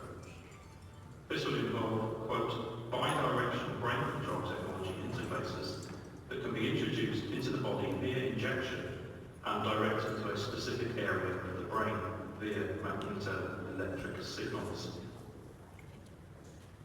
When Duke University professor Nita Farhani advocated at the World Economic Forum for, quote, a massive shift from wearables to implanted brain technology, end quote, she evidently did not understand that such technology will allow human brains to be targeted as precisely as individual smartphones are by 5G.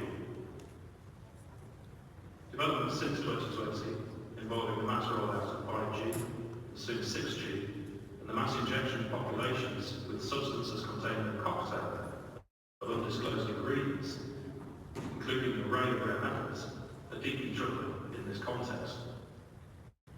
For if Steele is correct that, quote, after COVID-19 vaccine technology is injected into the body, the target's acquisition of wetware is far more precise, then in principle, everybody starts to look like a potential TI.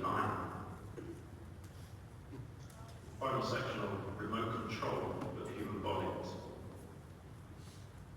The idea of remote control of human beings has been around since at least MKUltra's subproject 119 in 1960, which was interested in the, quote, recording, analysis and interpretation of bioelectric signals from the human organism and activation of human behaviour by remote means. In 1966, Rodriguez Delgado, funded by the CIA through the Office of Naval Intelligence, was able to halt a charging bulb using remote-controlled electrical stimulation of the brain. He was also able to make a chimpanzee become, quote, quieter, less attentive and less motivated, end quote, by using a Stein receiver to cause a sensation of pain when certain amygdala signals were detected. In his book Physical Control of the Mind, Delgado predicts that new technology will, quote, provide the essential link from man to computer to man with a reciprocal feedback between neurons and instruments, which represents a new orientation for the medical control of neurophysiological functions. Fast forward to 2012, behold the front cover of this book, edited by Pentagon neuroscience advisor James Giordano. Here, the brain is attached to a joystick, as in a video game. There is no medical function, just direct control. The following year, Israeli scientist Ido Bachelet gave a presentation on the syringe-injectable nanorobots developed by his team, each one equipped with an antenna and an IP address. Bachelet stated, quote, to make sure we don't lose control of the nanobots after they're injected, the controller actually links those nanobots to the network like an Xbox.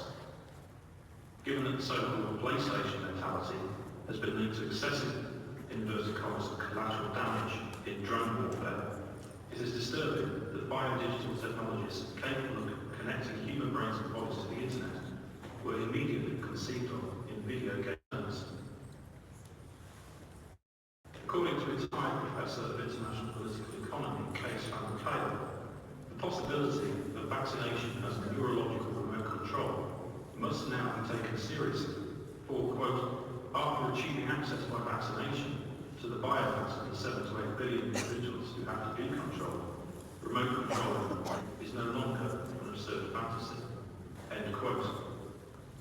Curie and Brody, in the 2022 article, recognised that the COVID vaccines could have been intended as, quote, a delivery system for the global hardware necessary to roll out the fourth industrial revolution technologies, such as the Internet of Bodies, human-machine, and brain-web interfaces.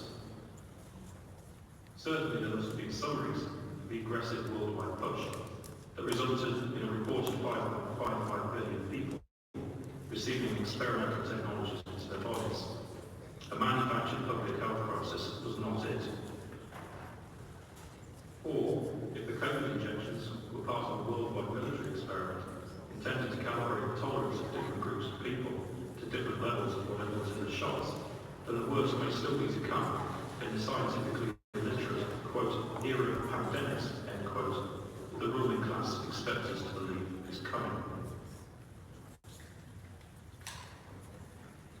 If the transnational ruling class is indeed seeking to gain remote control to the remote control access to the brains and bodies of the population, the implications do not bear thinking about.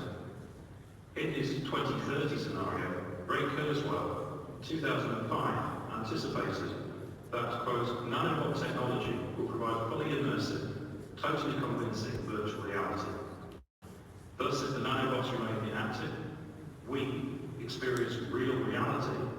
But if we want to experience virtual reality, The nanobots suppress all sensory inputs and replace them with signals that the brain experiences, quote, as if they came from the physical body, end quote. But here's the terrifying part. Kurzweil continues, quote, you could decide to cause your muscles and limbs to move as you normally would, but the nanobots will intercept these interneuronal signals, suppress your real limbs from moving, and instead cause your virtual limbs to move, end quote. Thus, anyone with a, in inverted commas, joystick could effectively paralyze a victim and destroy their sense of reality.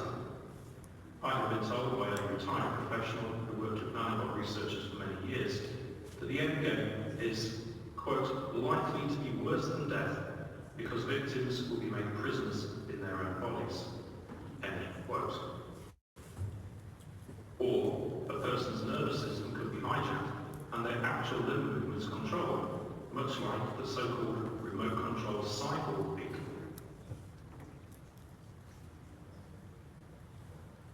Could such a thing ever be attempted in humans?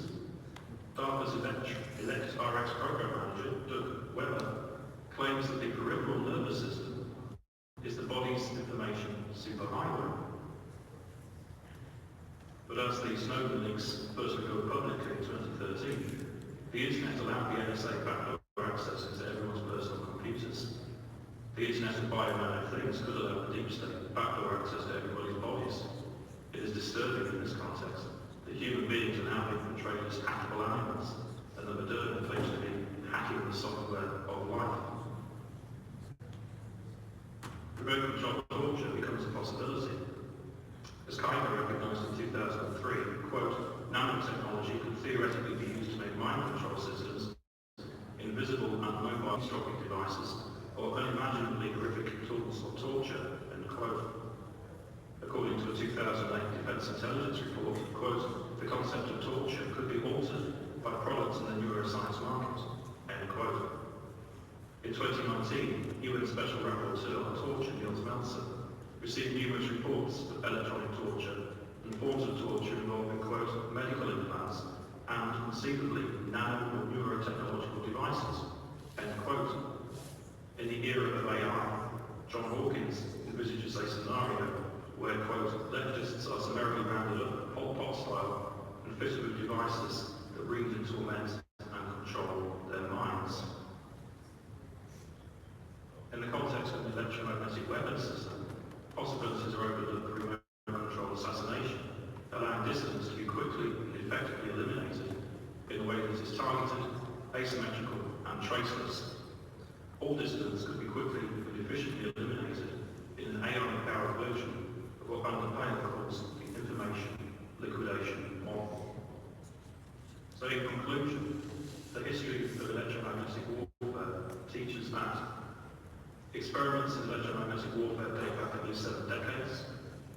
EW technologies have become more sophisticated over time. It is evident that civilians have been experimented on using those technologies. New developments in beamforming technologies, coupled with the Internet of Biometric Things, allow for electromagnetic warfare to be targeted precisely at individuals. This potentially allows for remote control torture and assassination. And therefore, the public needs to understand the danger and take action before human bodies are absorbed into an AI-powered global information grid. Thank you.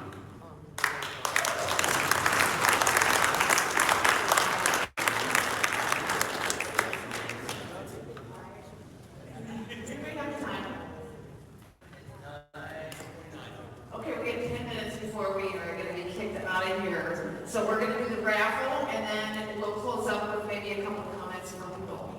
Okay, yeah, well, so we are going to raffle 2 silent nights. For those of you that don't know what the device is, you can go to targetsourcellc.com and find out.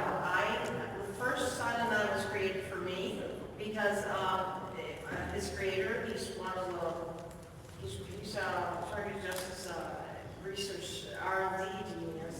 And I had, when I was writing all the legal work I was doing, what the criminals would do to me is they would give me their sleep bombs, mostly sleep bombs and crime bombs. So he created this for me, and it has the a lifesaver in terms of fighting RNS.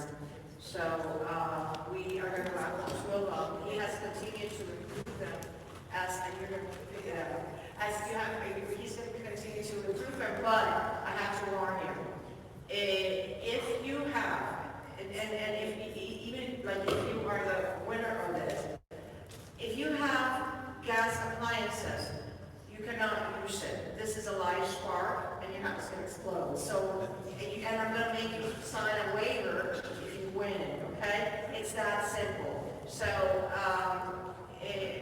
for example, I live in an RV, and I remove the gas tanks, and I don't use the stove, because I prefer to use my solenoid. So, it's a spark, and what it does is it creates an electric field that sort of confuses the tracking signal, which is what the criminals use to target you. So I have to do that disclaimer. If you do use gas, please don't, just say no. I can't have it. Okay? So let's go for the first one. It's number. Yeah, it's number. I do so. Number 008 is. I can't read Jill's Friday. Now, it's not about size, it's about like either Bosch, something. Ticket 008. Jill, can you shout? Or maybe you can come over here and read your handwriting.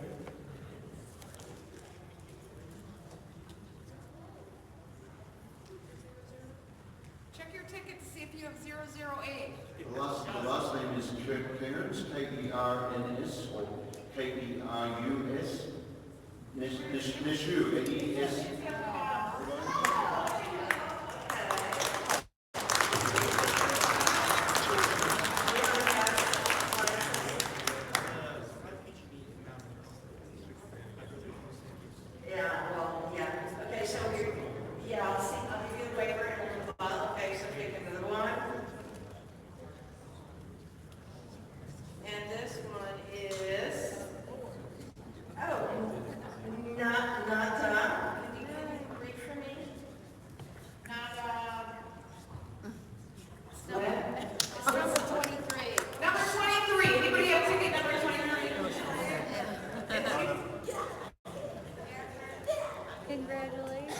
What happened? I won something. You won. Okay. Yeah, you got it. Okay. Yeah. Okay. We have like more than 10 pizzas left. So if any of you want to take some home, or we donate them, you're more than welcome. We also have tons of soda and water, right? Yeah, tons of soda and water. So what we're thinking is to put it out here, or so that you can take anything you want to take home. That would be great. Thank you, everyone, for being here tonight.